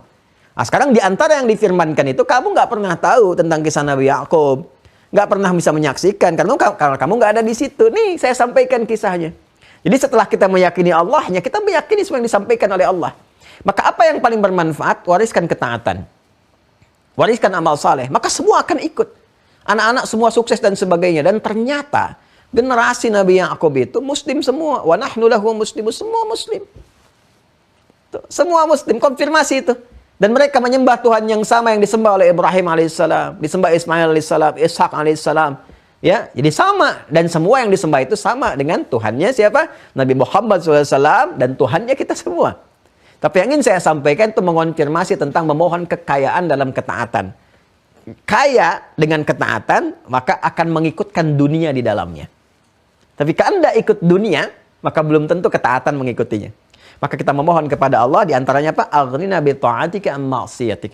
Ya Allah, mohon kaya akan kami dengan ketaatan kepadamu dan jauhkan dari maksiat.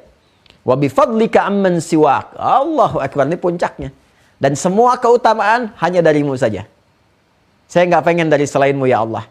Jadi kalau Anda bekerja, dapat jabatan di struktural birokrasi, maka Anda dapat yang paling utama. Ya Allah berikan. Ya, walaupun manusia mengatakan, Pak, Bapak ditempatkan direktur utama, Allah berkehendak, manajer aja dulu. Ya, itu yang paling utama buat kita. Sampai pensiun di level manajer misalnya, Alhamdulillah.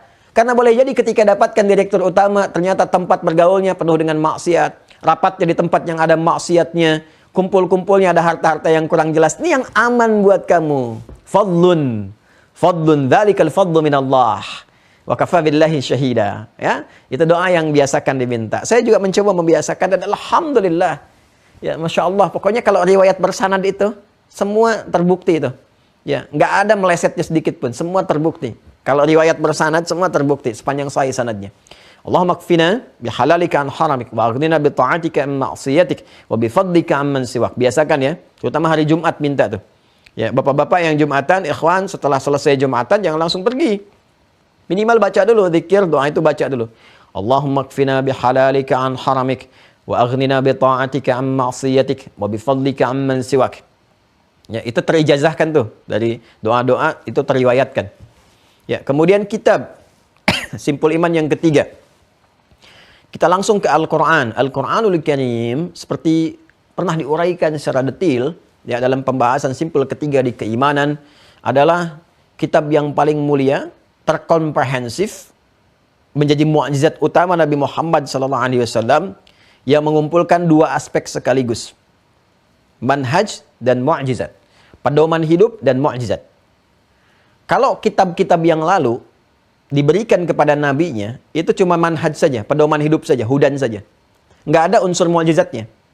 Mukjizatnya berbeda. Nabi Musa misalnya, mukjizatnya apa? Tongkatnya. Ya, tapi kitabnya nggak jadi mukjizat, jadi hudan aja, jadi pedoman aja. Makanya sampai sekarang nggak abadi. Silahkan dapatkan, ada nggak sekarang Tauratnya yang sama dengan Taurat zaman Nabi Musa diturunkan. Dan itu validitasnya harus dibuktikan. Betul, tersambung ke Nabi Musa sampai ada saksinya dan sebagainya. Terurutkan, digali sampai jalurnya sampai ketemu Nabi Musa. Anda nggak akan dapati. Karena bukan mukjizat, nggak ada jaminan abadi. Ya kan? Nah, mukjizatnya apa? Tongkatnya itu. Mukjizat selesai tugas nabinya. Jadi nabinya selesai, hilang. Mau dicari sekarang pun kemana nggak ditemukan tongkat Nabi Musa. Nabi Isa alaihissalam dapat Injil, pedoman hidup saja, hudan. Ya, tapi bukan mukjizat. Karena itu kalau kita cari sekarang temukan nggak didapati. Adanya cuma catatan-catatan aja dinisbatkan. Itu pun catatan itu, ya kalau diuji lagi kita akan temukan banyak perbedaan-perbedaan. Namanya catatan, kan? Dan harus diuji ulang. Ya, Bible itu kan catatan, bukan kitabnya. Jadi Bibles namanya. Ya, tapi kalau Anda mau cari Injilnya, silahkan temukan. Yang persis sama ditemukan di masa Nabi Isa alaihissalam, dikonfirmasi sesuai sanad. Ya, karena itu Injil menjadi hudan, tapi tidak menjadi mukjizat. Mukjizatnya apa? Berbeda sendiri. Dari kelahirannya Isa sudah mukjizat, lahirnya mukjizat, ya kan? Wafatnya mukjizat, lahirnya kan mukjizat, lahir dari ibu, ya kan? Yang tidak pernah berhubungan dengan laki-laki manapun. Walam yamsasni bashar, ya kan? Lahirnya mukjizat. Baru lahir udah bisa bicara, udah mukjizat. Itu mukjizat.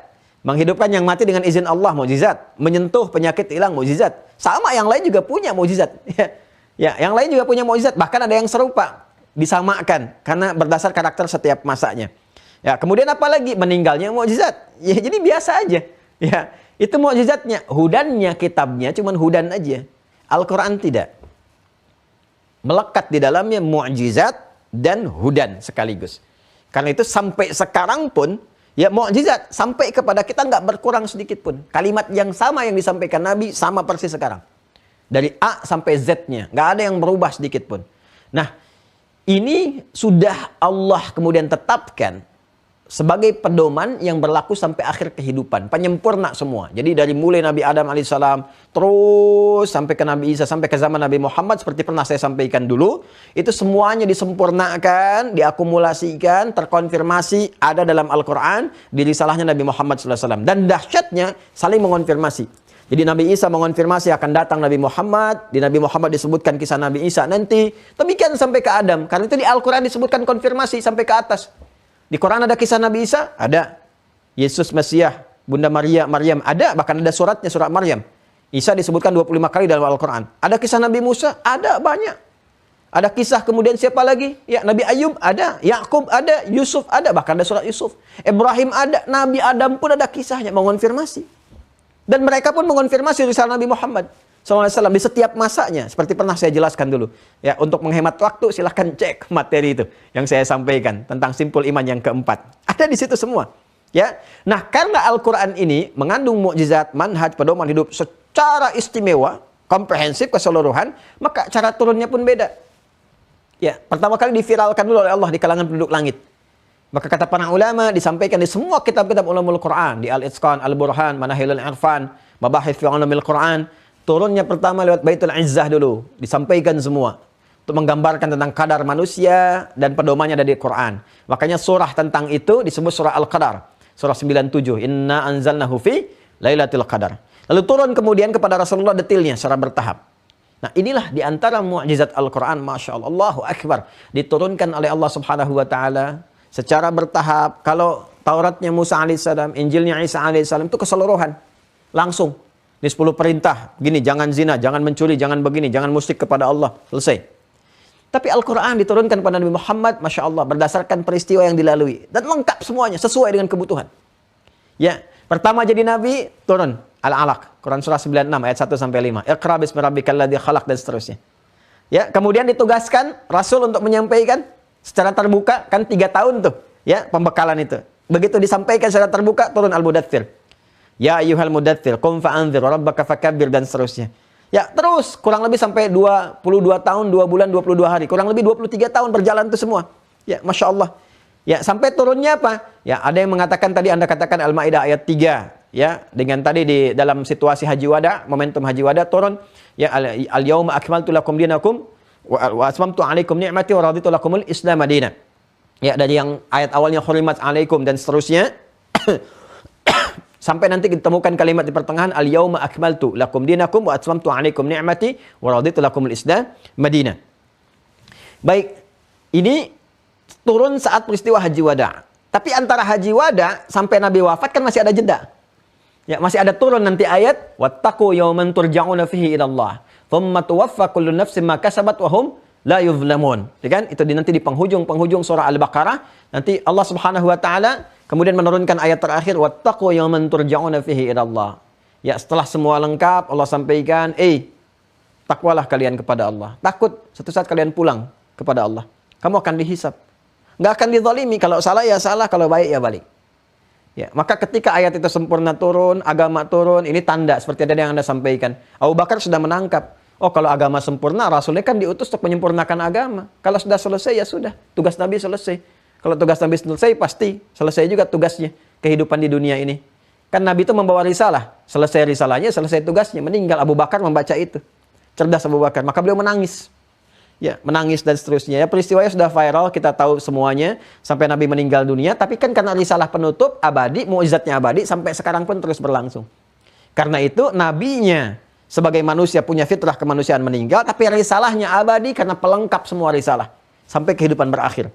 Nah, sekarang pertanyaannya, kenapa kemudian yang turun pertama kali Al-Alaq, terus sampai ke Al-Maidah, sampai penutup nanti di Al-Baqarah itu, dengan di akhir-akhir ayatnya, Anda dapatkan itu. Nah, kenapa kemudian susunan mushafnya dari Al-Fatihah sampai dengan An-Nas? Ini yang paling indah, yang paling menarik. Jadi saat turun ayat-ayat itu sesuai dengan kebutuhan-kebutuhan di masanya. Turun peristiwa ini, turun ayatnya. Ada peristiwa ini, turun ayatnya. Untuk penguatan iman, turun ayatnya. Masya Allah, setelah terkumpul semua ayatnya, dibimbing Rasulullah SAW oleh malaikat Jibril. Ya, untuk bisa membacakan ayat-ayat Quran yang telah terkumpul itu kan kumpul. Maka diminta Rasulullah untuk membacakan sesuai petunjuk Jibril. Begini cara mengurutkannya. Peristiwa itu disebut dengan tauqifi namanya. Tauqifi. Ya, tauqifi. Dibimbing kemudian oleh malaikat Jibril. Dibacakan oleh malaikat. Diikuti Rasulullah. Ini urutannya. Dari Al-Fatihah sampai dengan An-Nas. Seperti yang kita dapatkan sekarang. Dan Masya Allah, Allahu Akbar. Allahu Akbar. Ternyata semua urutan ini menunjukkan kesempurnaan mukjizat Al-Quran. Turun sesuai dengan urutan kebutuhan, miniasi hidup, gambaran kehidupan yang dialami di umat masa itu. Ternyata semua bimbingan itu adalah kurikulum kehidupan untuk semua umat. Jadi semua orang yang berkehidupan gak akan lepas dari peristiwa-peristiwa itu. Itulah dahsyatnya miniasi kehidupan di masa Nabi. Saya mau tanyakan kepada Anda. Kalau bisnis, sekarang ada bisnis? Ada. Yang curang ada? Banyak. Maka muncul surat-surat ayat-ayat tentang itu memperbaiki. Praktek di masa lalu diluruskan. Jadi peradaban. Dibawa kurikulum. Sekarang kalau kita praktekkan, maju lagi kita. Ada tentang militer? Ada. Peristiwa perang Badar, perang Uhud, perang macam-macam. Gitu kan? Ada bimbingannya secara militer. Bahkan dalam perang pun kita punya akhlak.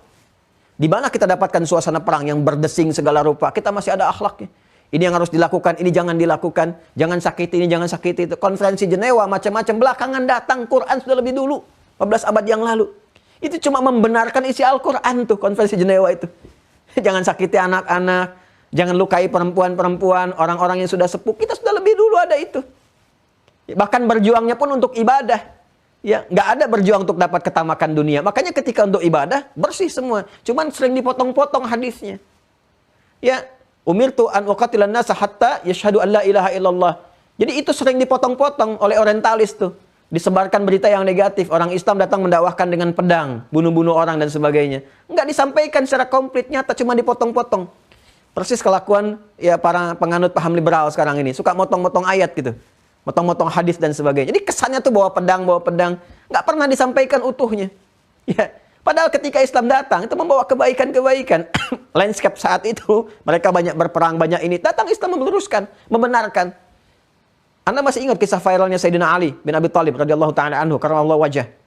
Begitu dalam satu suasana peperangan, ya, untuk membawa risalah-risalah kebaikan itu, beliau sudah bertarung dan kan Sayyidina Ali kuat sekali itu fisiknya itu. Menang beliau itu, begitu akan mengeksekusi diludahi kan wajahnya.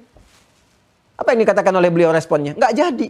Nggak jadi mengeksekusi, didikalkan. Musuhnya bingung, kok nggak jadi katanya. Tadi saat aku tadi bertarung denganmu, ya, niatku lillah karena Allah untuk memberikan kebaikan. Tapi ketika aku akan eksekusi kamu ludahi, aku takut itu ternodai. Ya, jadi aku membunuh engkau itu karena amarah. Ya, bukan karena menegakkan kebenaran, keadilan. Jadi ditinggalkan. Musuhnya malah bingung. Saat itu dia bersyahadat syahadu an la ilaha illallah. Ya, di mana ada satu ketentuan dalam peperangan gak boleh merusak tanaman, gak boleh menghancurkan rumah ibadah dan sebagainya. Itu konferensi baru datang belakangan. Islam sudah ada lebih dulu. Maka ketika diurutkan itu, dibimbing oleh malaikat Jibril dan sebagainya, itulah menjadi kurikulum kehidupan. Sempurna semuanya. Jadi mukjizat di masa Nabi, mukjizat selanjutnya sampai kehidupan berakhir. Di masa Nabi turun berdasarkan kebutuhan, kemudian dipraktekin secara langsung. Jadi kalau ada kasus rumah tangga, nih ayatnya. Kasus ini, nih ayatnya. Lalu ketika selesai semua, diurutkan oleh malaikat Jibril, disampaikan Nabi Muhammad ikuti ini, bacain semuanya. Jadi kurikulum, bacanya enak dari awal sampai akhir. Dan tahukah Anda? Ketika Anda bacakan dari Al-Fatihah sampai dengan An-Nas, Allahu Akbar. Ini menunjukkan kesempurnaan urutan Al-Quran. Jadi ternyata penjagaan Allah terhadap Al-Quran termasuk pada susunannya. Jadi kalau orang mau merubah Quran, ketahuan. Dan Anda akan temukan tengah-tengah Qurannya. Waliyatalattaf. Ya, di surat Al-Kahf itu tengah-tengah Quran. Kalau itu bergeser sedikit aja ketahuan ada yang salah di Quran nih. Jadi kalau ayat ini posisinya geser dikit aja, gesernya. Misalnya lembar berikutnya atau lembar setelahnya tuh, itu akan ketahuan. Karena nanti Anda mau nyusun di mushaf itu, kan dicetak tuh. Ada yang per 15 kan, 12 baris, ya kan? 20 baris, per 30 baris. Anda mau susun per baris berapapun, ayatnya kan nggak akan berubah. Ya, jadi kalau Anda konsisten, itu posisi ayat itu akan di situ. Begitu Anda geser, hilang. Ada sekarang algoritma Al-Quran untuk menunjukkan keseimbangan ayat-ayat Al-Quran. Ternyata ditemukan di apa? Bismillahirrahmanirrahim. Begitu geser salah satu ini, salah satu huruf hilang saja, ketahuan ada yang salah.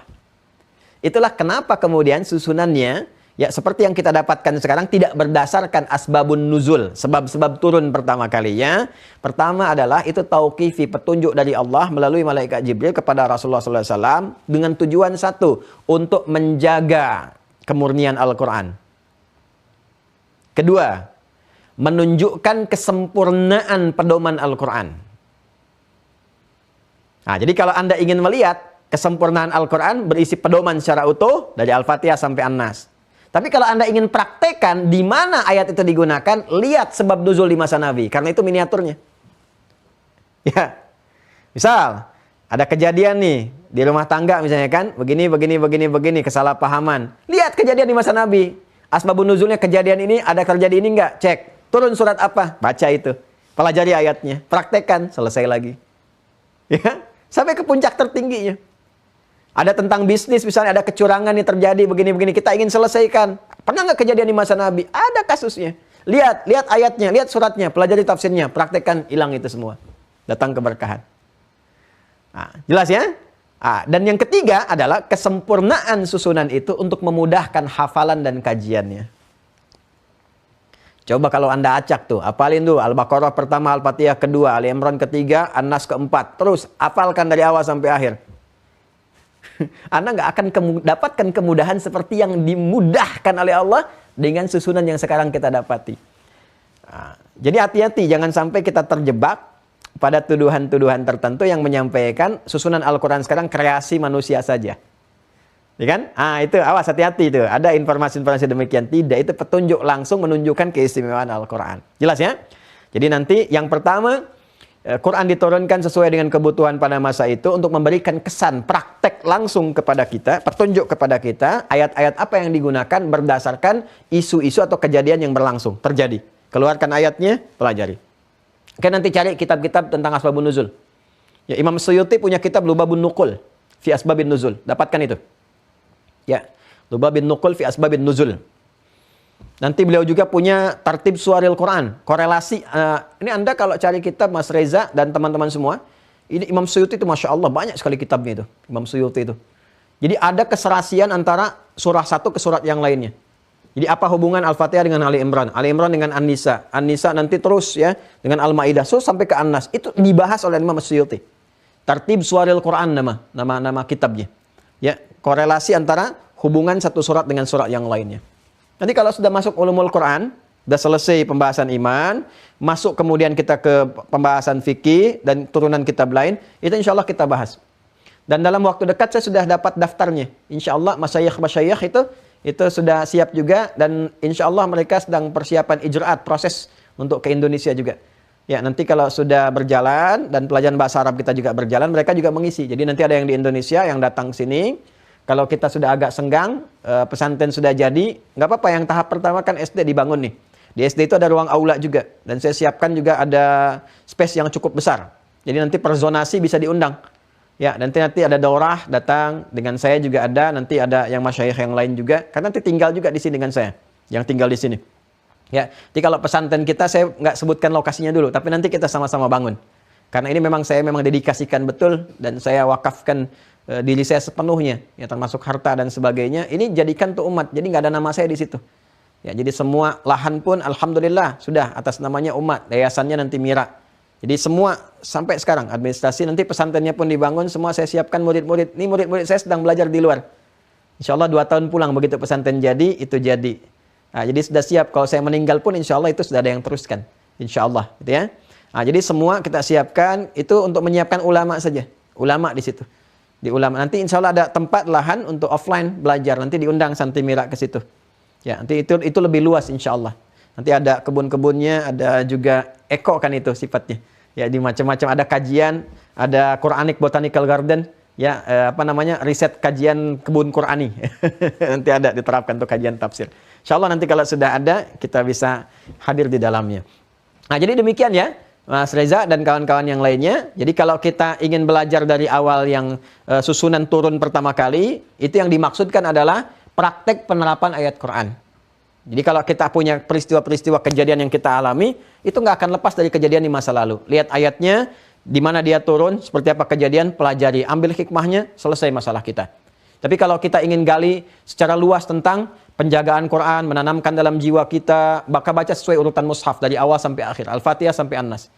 Jadi urutan asbabun nuzul untuk mengaji secara tematik. Sedangkan dari awal sampai akhir untuk menunjukkan kesempurnaan Quran, bacaan-bacaan dalam salat, hafalan-hafalan termasuk menjadi bagian dari ahlul Quran. Wallahu taala a'lam bissawab. Baik, jazakumullah khair. Silahkan yang lain terakhir barangkali dari akhwat. Akhwat saya harus buka kacamata. Mas dikembalikan Mas kepada umum. Udah begini saja tampilannya. Ya. Silakan, ada yang dari akhwat? Siapa? Baik, silakan Ibu Yuni namanya. Fadhali, silakan. Assalamualaikum. Dibuka umum saja, Mas. Umum saja. Silakan. Maaf ya kalau saya nyampaikan begini saya ke admin. Fadhali, silakan. Terima kasih Ustadz Hidayat atas kesempatannya. Terima kasih pada semua tim Mira yang telah memberikan kesempatan bagi saya untuk bisa bertemu dengan Ustadz Hidayat meskipun via online. Baik, alhamdulillah. Fadli. Dengan terkait dengan rukun iman yang ke-6 Ustadz, saya tentang takdir qada dan qadar. Yang telah saya baca adalah semua nasib manusia, baik rezeki, ajal, sudah dituliskan di Lauhul Mahfuz 50.000 tahun sebelum manusia diciptakan. Untuk terkait apakah manusia itu akan masuk neraka ataupun ke surga, itu apakah sudah dituliskan Ustaz? Baik. Kemudian apa korelasinya dengan usaha kita sebagai manusia? Apakah yang kita lakukan selama ini sudah sesuai dengan petunjuk Rasulullah? Itu apabila kita ditakdirkan untuk ke neraka, itu apakah ada gunanya gitu? Dan sebaliknya, jika memang dia tergerak untuk masuk surga meskipun apapun yang sudah dia lakukan di dunia, apakah itu maksiat, itu apakah dia kan juga akan masuk surga. Terus korelasi dengan Allah sebagai Maha Pengasih, Maha Penyayang, sekaligus juga Allah Maha Tahu. Mohon maaf untuk penjelasannya bagaimana Ustaz, untuk memahami sebenarnya takdir manusia itu bagaimana dan bagaimana cara mengimaninya agar iman kita lengkap, Ustaz. Dari iman pertama sampai yang terakhir. Jazakallah khair. Baik, semoga Allah merahmati Anda dan kita semuanya, dan semoga kita diridhai oleh Allah Subhanahu wa taala. Izin mengonfirmasi terlebih dahulu, apakah Ibu sudah mengikuti dari pembahasan simpul yang ke-6 itu dari awal sampai akhir yang saya sampaikan? Sudah ya? Baik, kalau sudah, saya lebih nyaman dan lebih mudah untuk menerangkannya karena di sana pun saya sudah memberikan penjelasan-penjelasan detail termasuk juga terkait dengan apa yang ditanyakan ini. Pertama, kita sudah belajar di simpul yang ke-6 itu bahwa Allah Subhanahu wa taala memiliki sifat Maha mengetahui dan menetapkan segala hal yang terkait dengan aspek kehidupan kita. Lalu memberikan kesempatan kepada kita untuk berikhtiar menjalani kehidupan ini sesuai dengan misi yang telah Allah tetapkan sebagai khalifah di bumi dan beribadah kepada Allah Subhanahu wa taala. Karena pengetahuan Allah yang maha luas itu, Allah mengetahui karena sifat Allah harus begitu, yang sebelum, yang sedang dilakukan ataupun yang akan terjadi sampai kapanpun. Ya kan? Dan dengan sifat inilah kemudian Allah memberikan kemudian kepada kita ikhtiar. Silahkan jalani saja. Tapi Allah sudah tahu. Ya, dan ketetapan ini sudah ada tertuang. Ya, tertuang di dalam satu kitab di Lauh Mahfuz tentang apa yang terkait dengan kegiatan-kegiatan kita atas pengetahuan Allah. Dan untuk membuktikan itu semua akan terkonfirmasi dengan kegiatan-kegiatan yang kita lakukan yang dicatat oleh malaikat. Ya, yang kita di simpul yang kedua kita belajar Raqib dan Atid. Karena mereka kan katibin hafidhin, menjaga kita, mencatat amalan kita. Dan amalan kita itu akan mengonfirmasi dua hal. Satu, perbuatan kita yang dilakukan setiap detiknya. Dari mulai balik sampai dengan akhir kehidupan. Sekaligus mengonfirmasi sifat Allah Alim yang maha mengetahui. Yang telah mengetahui sebelum, sedang, dan akan terjadi. Di kitab Lauh Mahfuz yang terkait dengan kadar kita itu. Ya, maka kita ini nggak pernah tahu keadaan kita bagaimana di masa depan. Allah yang tahu. Karena itulah Allah menyampaikan kepada kita. Wa qul i'malu, kalian beramal saja. Ya, kita tidak perlu memikirkan apakah nanti, oh ini surga, ini neraka, ini begini. Allah yang maha tahu, Allah yang tahu kita. Tapi kan kita nggak tahu, ya kan? Makanya perintah Nabi ketika ada yang mengonfirmasi begini begitu, termasuk pertanyaan Anda tadi, Nabi mengatakan langsung pada sahabatnya, kamu beramal saja, berikhtiar. Ya, kenapa? Karena secara logika kita kan nggak tahu mau kemana nanti besok lusa. Ya, Allah itu maha mengetahui dengan sifat pengetahuannya. Karena kenapa saat menetapkan itu sifat yang mengharuskan Allah mengetahui dari sebelum kejadian. Sebelum kita tercipta, karena Allah yang menciptakan saat tercipta dan akan terjadi apapun di kemudian hari. Konfirmasi semua pengetahuan Allah itu ada dalam kitabnya. Ya, yang ada di Lauh Mahfuz itu nanti. Jadi ketika kita kembali akan dikonfirmasikan antara perbuatan kita yang dicatat oleh malaikat. Malaikat pun nanti akan tertakjub. Masya Allah, sama semua, persis sama semua. Ya, tapi semua yang tertuang ini atas pengetahuan Allah. Ya, terjadi ditetapkan pahala dan dosa itu dari ikhtiar perbuatan kita. Tapi sebelum dikerjakan Allah sudah tahu dengan pengetahuannya. Karena itulah, karena kita tidak tahu, tugas kita sekarang beramal saja. Tapi diberikan gambaran oleh Allah berupa petunjuk. Apa petunjuknya? Kalau kamu mengerjakan kebaikan, ini muaranya sampai ke surganya. Kalau kamu mengerjakan keburukan, ini sampai akhirnya. Nah, pilihan kita untuk menempuh itu disebut ikhtiar namanya. Makanya Nabi secara logis mengatakan, umatku itu sebetulnya kalau mengerti, paham, akan ke surga semua. Kalau dia pilih itu, ilaman aba, kecuali yang nggak pengen. Ya, jadi perkara antara surga, ke neraka, dan sebagainya, dalam pengetahuan Allah kita ada di mana. Tapi kita sekarang punya tugas berikhtiar. Kalau pengen ke surga, dapatkan surga. Allah turunkan jalannya. Ini, kerjakan sholat, kerjakan zakat, kerjakan puasa, baca Quran, jangan maksiat. Jadi kalau Anda, misalnya, atau jangan Anda lah, jangan saya, jangan kita yang ada di sini ya, kita nggak mau. Kalau ada orang memilih bermaksiat setelah Allah terangkan, kalau maksiat kamu ke neraka. Yang salah siapa? Yang salah pelakunya. Dan Allah sudah tahu, karena pengetahuan Allah itu sudah jelas meliputi segalanya, itu sifat Allah. Ya kan? Ya, dipahami ya cara saya menerangkan. Tapi orang ini sengaja memilih maksiat dan diberitahu kalau begitu dosa. Coba tanyakan ya pada orang yang pernah korupsi, yang berdusta, tahu nggak kalau berdusta itu salah? Dia tahu. Artinya ketika dia menempuh dusta itu, dia menempuh dengan segala resikonya. Kan? Ketika orang itu korupsi, dia tahu itu salah. Ketika dia mencuri, merampok, berzina, bahkan membunuh, silahkan saat press release, press conference itu. Saat polisi press conference, para pelaku maksiat itu kan mengatakan, kami menyesal, ya, kami berbuat salah. Menyesal itu karena tahu itu salah. Nah sekarang kalau sudah tahu itu salah, kenapa dikerjakan juga? Dan Allah memberikan jalan, kalau kamu kerjakan ini, ikuti setan, nanti akan begini. Sepanjang masih hidup, Allah sayang, jangan sampai begini, ini taubat nih. Silakan taubat, ya kan? Tapi Allah harus adil, harus konsisten. Ya, keadilannya melekatkan sifat Allah memberikan pendampingan kepada kita, bantuan-bantuan, perlindungan dalam berikhtiar, ya. Karena keadilan Allah itu harus diberikan kepada semuanya, kepada manusia, kepada jin, kepada malaikat, termasuk juga iblis yang mengajukan kepada Allah supaya dia diberikan peluang untuk menggoda, untuk membuktikan kesombongan. Ya, Allah ingin menunjukkan bahwa dia memang sombong, ya kan? Nah, tapi sifat adilnya harus memberikan peluang yang sama kepada setiap makhluk. Allah berikan kesempatan pada iblis untuk taubat, diberikan jeda. Dianya nggak mau pilih taubat, tetap ingin membuktikan kesombongan. Diancam oleh Allah, kalau kamu kerjakan itu kamu masuk neraka. Nggak ada faidahnya ibadah kamu ribuan tahun. Di akhirat itu, kamu pernah soleh, kenapa harus jadi fasik? Silahkan taubat. Nggak diterima oleh iblis, nggak mau. Nggak apa-apa masuk neraka juga, itu pilihan dia kan. Maka jangan sampai manusia ikut iblis. Jangan sampai ikut godaannya. Ketika menggoda disebut setan, turun ayat wala tattabi'u khutuwatis syaitan. Jadi Allah menetapkan kadar, tapi saat yang bersamaan memberikan petunjuk kepada kita untuk berikhtiar. Itu yang disebut walladzi qaddara fahada. Ya, adil kan Allahnya? Adil ya? Aku maha tahu kata Allah dengan sifatku. Aku tahu apa yang kamu kerjakan, sedang, telah, akan, bahkan kamu kemanapun surga neraka aku tahu. Ya, ditetapkan, sudah ada ketetapan dan semuanya dari pengetahuan Allah. Cuma kita diberikan kemudian fahada, diberi petunjuk, ikhtiar. Ini jalannya, jangan menyimpang. Kalau istiqomah di jalan itu dapat surga, rahmat Allah. Tugas kita sekarang menjalani ikhtiar itu, menjemput takdir Allah pada pengetahuan yang telah melekat kepadanya. Ya, jadi kalau seperti itu pemahamannya nggak ada benturan-benturan. Untuk apa saya beramal soleh kalau ditetapkan masuk neraka? Hei, ya kan? Pilihan amal soleh itu ketika dikerjakan mengantarkan kita ke surga. Pertanyaannya kenapa harus maksiat? Karena pasangan neraka itu kan maksiat, ya kan?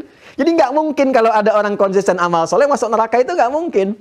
Ya, kenapa? Karena konsisten dengan iman, dengan amal solehnya, itulah ikhtiar kita. Jadi nggak ada benturan antar takdir. Sebetulnya pertanyaan itu tidak perlu muncul, tapi dibisikkan. Kadang-kadang was-was dari setan juga. Ya, menyebar. Saya sering dapat pertanyaan itu, Bu, demikian dalam pembelajaran. Tapi itu normal supaya kita tahu, dapat pengetahuan. Tapi sering kita dibenturkan supaya apa? Supaya ibu nggak beramal. Supaya kita nggak beramal. Ngapain kita beramal kalau udah jelas masuk neraka nanti? Wah, Masya Allah, hilang deh amalan kita. Nggak tahajud lagi, nggak sholat lagi. Malah larut dalam maksiat. Itu tipu daya setan. Kenapa? Karena dia sudah putus asa. Dia sudah tahu dia dijamin neraka. Karena apa? Karena dia nekat menyampaikan. Allah katakan tempatmu di neraka. Ya, dia maksa, nggak apa-apa ke neraka juga. Dia memang udah pilih neraka. Karena dia sudah tahu tempatnya di neraka, bahwa dia berusaha mencari teman. Karena itu dia berusaha mencari teman, menggoda anak cucu Adam. Sedangkan kita nggak tahu tempat kita di mana. Tapi kita diberikan jalan oleh Allah. Nih masuk ke surga lewat sini. Maka jangan ikuti iblis. Jelas ya? Nah, di antara cara iblis menggoda kita, memberikan was-was yang sama dengan apa yang dia sudah alami. Kalau dia tempatnya jelas di neraka, maka dia buat kita bingung. Dia membuat kita bingung. Kamu itu belum jelas. Takdir kamu itu boleh jadi ke neraka, ngapain beramal? Ujung-ujungnya manusia nggak beramal. Ya, dijawab oleh Allah lewat Al-Quran. Walladzi qaddara fahada. Allah telah memberikan takdir ini atas pengetahuannya. Diberikan petunjuk amal ini supaya ke surga. Jangan ikuti iblis begini. Ya, wa qul ya'malu fasayarallahu amalakum. Kamu beramal sekarang, nanti akan dihisab oleh Allah, itu yang akan mengantarkanmu pada kebaikan. Sederhana, taat atau maksiat. Ya, kullu ummati dakhalal jannah illa man aba. Setiap umatku pasti masuk surga kata Nabi, kecuali yang nggak pengen. Nah, sekarang pertanyaannya, siapa yang nggak pengen masuk surga? Nah, kalau nggak pengen masuk surga, itu pelaku maksiat. Kalau pengen masuk surga, kerjakan taat. Jelas ya, Bu ya? Nah, jadi teman-teman sekalian, kalau ada pertanyaan-pertanyaan senafas dengan itu, maka hati-hati. Ini sangat sensitif. Kalau kita nggak berlindung kepada Allah untuk memberikan pemahaman kepada kita dengan baik, bisa terjebak di dalamnya. Nanti turunan dari itu, Ibu dan teman-teman sekalian, namanya penyakit kepalang tanggung. Udah tanggung maksiat, terusin aja. Ya, terlanjur basah, ya sudah, mandi di kali sekalian gitu kan, dan seterusnya. Kamu udah tanggung bunuh orang, udah jadi pembunuh, bunuh aja yang lain. Tanggung udah berzina, zina aja sekalian, dan seterusnya. Ya, tanggung terus. Itu diwariskan, padahal ada kesempatan taubat. Betapa banyak dicontohkan di masa lalu orang syirik masuk surga tanpa hisab. Betapa banyak pembunuh taubat, baik, masuk surga tanpa hisab. Ya, dan seterusnya. Ada kisahnya. Zaman Nabi kan banyak. Makanya tadi pertanyaan Mas Reza itu menginspirasi. Ya, ayo taubat. Ayo taubaters itu mana? Taubaters kita semua. Saya, Anda, kita. Gak ada kita yang sempurna pernah salah, tapi kita bisa bertaubat. Ya, jadi saya sekarang sedang menyiapkan fikih khusus untuk teman-teman yang sedang ada di LP. Ya, nanti saya akan coba berkoordinasi. Masya Allah, kita semua ingin baik. Dan saya gak ingin beda-bedakan. Semua punya peluang saleh. Semuanya, Masya Allah. Jadi ada fikihnya nanti. Ya, ini loh. Yang pembegal itu bukan ini saja, dulu udah ada sekampung begal semua. Ini taubat bahkan jadi ahli hadis, ya kan? Ini yang pernah membunuh, ini pernah mabuk, pernah zina. Masya Allah ada di antara mereka yang bahkan dijamin masuk surga tanpa hisab ketika baik, taubat, hilang semuanya. Itu indahnya.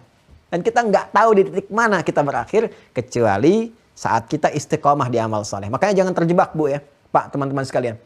Ya, dan semua yang terhubung saat ini. Kan ada orang saleh yang pernah kena godaan itu dari iblis itu. Kamu udah soleh, amalan banyak, istighfar dikit, kayak udah selesai. Dosa dikit aja nggak apa-apa, main aja dulu. Maka dia main ke tempat-tempat yang buruk. Di situ dia berzina. Begitu sedang zina, belum sempat taubat, terjadi gempa bumi. Boom. Maka dia wafat dalam keadaan maksiat. Ya, wafat dalam keadaan apa? Maksiat. Ya, maksiat itu kan akan dihitung sebagai maksiat pada akhirnya. Ya, jadi akhirnya yang tadinya terpelihara ada dosa. Kalau sudah ada dosa kan ditimbang nanti dengan hisab. Ya, maka pahala akan menutupi dosa-dosanya. Nanti akan dilihat, ya. Kalau dosa besar ya besar juga nanti pengaruhnya, bahaya. Karena itu hindari dosa-dosa besar, yang kecil kita jauhi, jaga diri kita, dan semoga Allah merahmati kita semua. Demikian Ibu, semoga jelas apa yang kami sampaikan. Dan teman-teman yang baru bergabung, saya membahas itu dengan sangat detail, insya Allah. Seperti guru kami ajarkan, lihat di video yang sebelumnya ya. Tentang qada dan qadar. Kita terangkan betul apa itu qada, apa itu qadar, kaitan ayatnya apa, kemana arahnya, turunannya bagaimana, kesimpulannya seperti apa. Tapi saya senang yang seperti ini. Jadi kalau ada hal-hal demikian, tampilkan, langsung kita bahas, sehingga kita dapatkan solusinya. Nah, ini yang mewakili dari para akhwat, barangkali satu pertanyaan ini. Dan waktunya udah mau habis nih. Insya Allah sabar, nanti kita ada zonasi jadi lebih enak nanti ya, nyambung. Sementara karena waktunya selesai, habis, saya ingin sampaikan dua informasi penting. Yang pertama, teman-teman sekalian, terkait dengan hasil pembelajaran.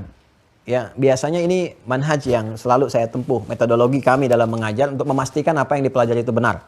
Saya selalu memberikan tugas, ya. Biasanya tugasnya ketat, kalau sudah offline itu harus itu jadi passwordnya, nggak bikin itu nggak bisa masuk gitu. Biasanya kita begitu tuh, ya. Tapi ini karena online masih agak longgar-longgar. Ya. Nah, saya tugaskan teman-teman kan bikin intisari ya, Bapak Ibu sekalian, pembelajaran itu. Nah, nanti dibentuk dalam PDF ya, di-scan, di PDF kan, nanti dikirimkan ke admin. Linknya belum dikirim ya, Mas? Belum ya? Belum ya, hari ini ya. Dikirimkan di blast ke peserta semua ya, hari ini. Nah, nanti supaya saya bisa periksa, ya, dirangkum dari pembahasan awal sampai akhirnya untuk memberikan pemahaman-pemahaman. Nanti setiap detil pembelajaran saya akan konfirmasikan kalau sudah ada zonasi, sudah enak. Nah, jadi semuanya nanti akan saya cek satu. Yang nggak buat justru rugi nanti. Karena saya nggak bisa tahu pemahaman Anda seperti apa dari materi yang saya sampaikan. Ya kan? Nggak bisa kecek. Jadi kita juga nggak bisa doakan, nggak tahu kan. Baru datanya aja semua masuk. Jadi itu untuk kebaikan kita semua. Yang pertama, kerjakan itu, bikin dengan baik. Yang kedua, hal-hal yang sudah disampaikan dan nanti ada perangkat-perangkat pembelajaran yang sudah tersambung ke Mira itu, Anda saat masuk ke Wah Corner kan ada perangkat, tolong dijaga dengan baik ya. Nanti ada momen-momennya itu dipelajari. Dan nanti ada tambahan-tambahan buku-buku untuk pembelajaran sesuai dengan materi-materinya. Ya, nanti di situ ada catatan penuntut ilmu, kan ada scan barcode-nya itu.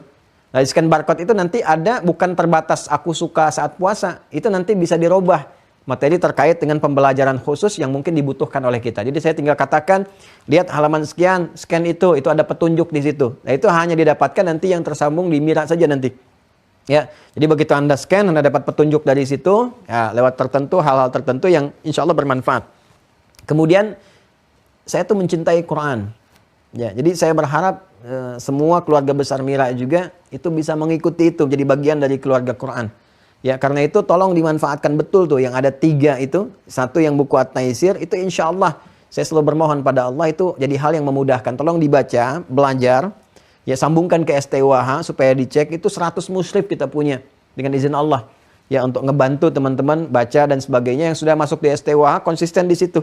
Karena nanti dengan saya pun insya Allah akan berinteraksi. Gitu ya. Dijaga itu, kemudian yang duanya untuk murajaah, dipraktekkan. Ya, semampu kita sampai kita wafat, sedikit demi sedikit. Saya tidak menuntut semua harus 30 juz, tidak, tapi kita berusaha, beramal sampai kita wafat. Jaga diri baik-baik dengan Al-Qur'an, kemudian belajar yang baik, pahami yang baik. Insya Allah kita lanjutkan di pertemuan berikutnya.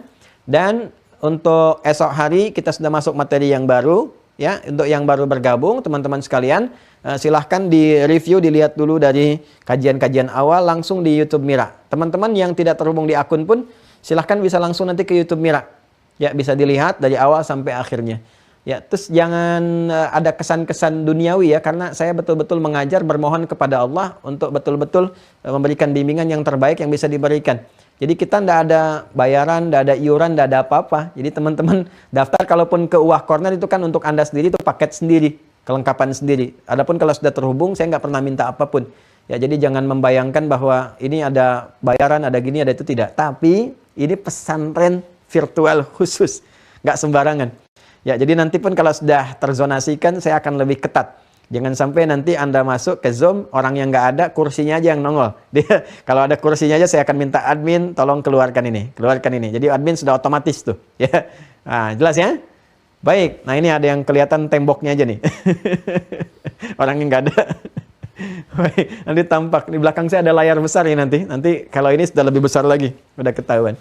Terima kasih, mohon maafkan saya. Mudah-mudahan semuanya diberikan kesehatan, kebaikan, kemuliaan, dan doakan dalam 1-2 hari saya akan pergi ke lahan untuk pesantren. Semua akan rapat ya, karena kita akan memulai fasad dengan membangun. Mudah-mudahan 2 tahun ke depan baru selesai. Ya, insya Allah. Dan dalam pekannya akan diumumkan untuk mulai penerimaan santri yang khusus, ya, khusus untuk belajar dari tingkat sanawiyah ke aliyah. Insya Allah akan disampaikan. Tidak usah datang ke Bekasi dulu, nanti akan disampaikan kualifikasinya apa. Tapi ini untuk yang ulama khusus, dan nanti sistemnya juga khusus. Alhamdulillah sudah ada 150 orang yang sudah menyampaikan tugas. Ya, saya akan cek dari 8.150, Masya Allah, masih jauh. Ayo hari ini saya tunggu ya, sampaikan. Kita juga berikan apresiasi 15 juta untuk yang paling bagus, nomor 1, 10 juta untuk nomor 2, 5 juta untuk nomor 3. Dan silahkan belikan pulsa itu untuk mengisi pulsa supaya kajian-kajiannya bisa maksimal. Demikian, terima kasih, maafkan saya. Allahumma taqabbal minna innaka antas sami'ul alim wa tub alaina innaka antat tawwabur rahim. Allahumma rabbana atina fid dunya hasanah wa fil akhirati hasanah wa qina adzabannar. Ati anfusana taqwaha wa zakkiha anta khairu man zakkaha anta waliyuha maulaha. Allahumma wahidna ya Allah fi ta'atika wa wahidna ya Allah fi ta'atika wa wahidna ya Allah fi ta'atika wa jadibna bil ma'asi ma dhahara minha wa ma batan saghiraha wa kabiraha. Allahumma ya arhamar rahimin, Allahumma ja'alna min ahli al-Qur'an wa ja'alna al-Qur'ana sahiban lana fid dunya wa syafi'an lana fil akhirati ya arhamar rahimin, wa ja'alna min atba'i wa muhibbi sayyidina Muhammad sallallahu alaihi wasallam rasulan wa nabiyyan wa qudwatan wa uswatan hasanatan wa sallallahu alaihi wasallam Muhammad wa ala alihi wa sahbihi ajma'in. Wa akhiru da'wana subhanakallahumma bihamdika nashhadu an la ilaha illa anta nastaghfiruka wa natubu ilaik. Alhamdulillahi rabbil alamin. Wassalamualaikum warahmatullahi wabarakatuh.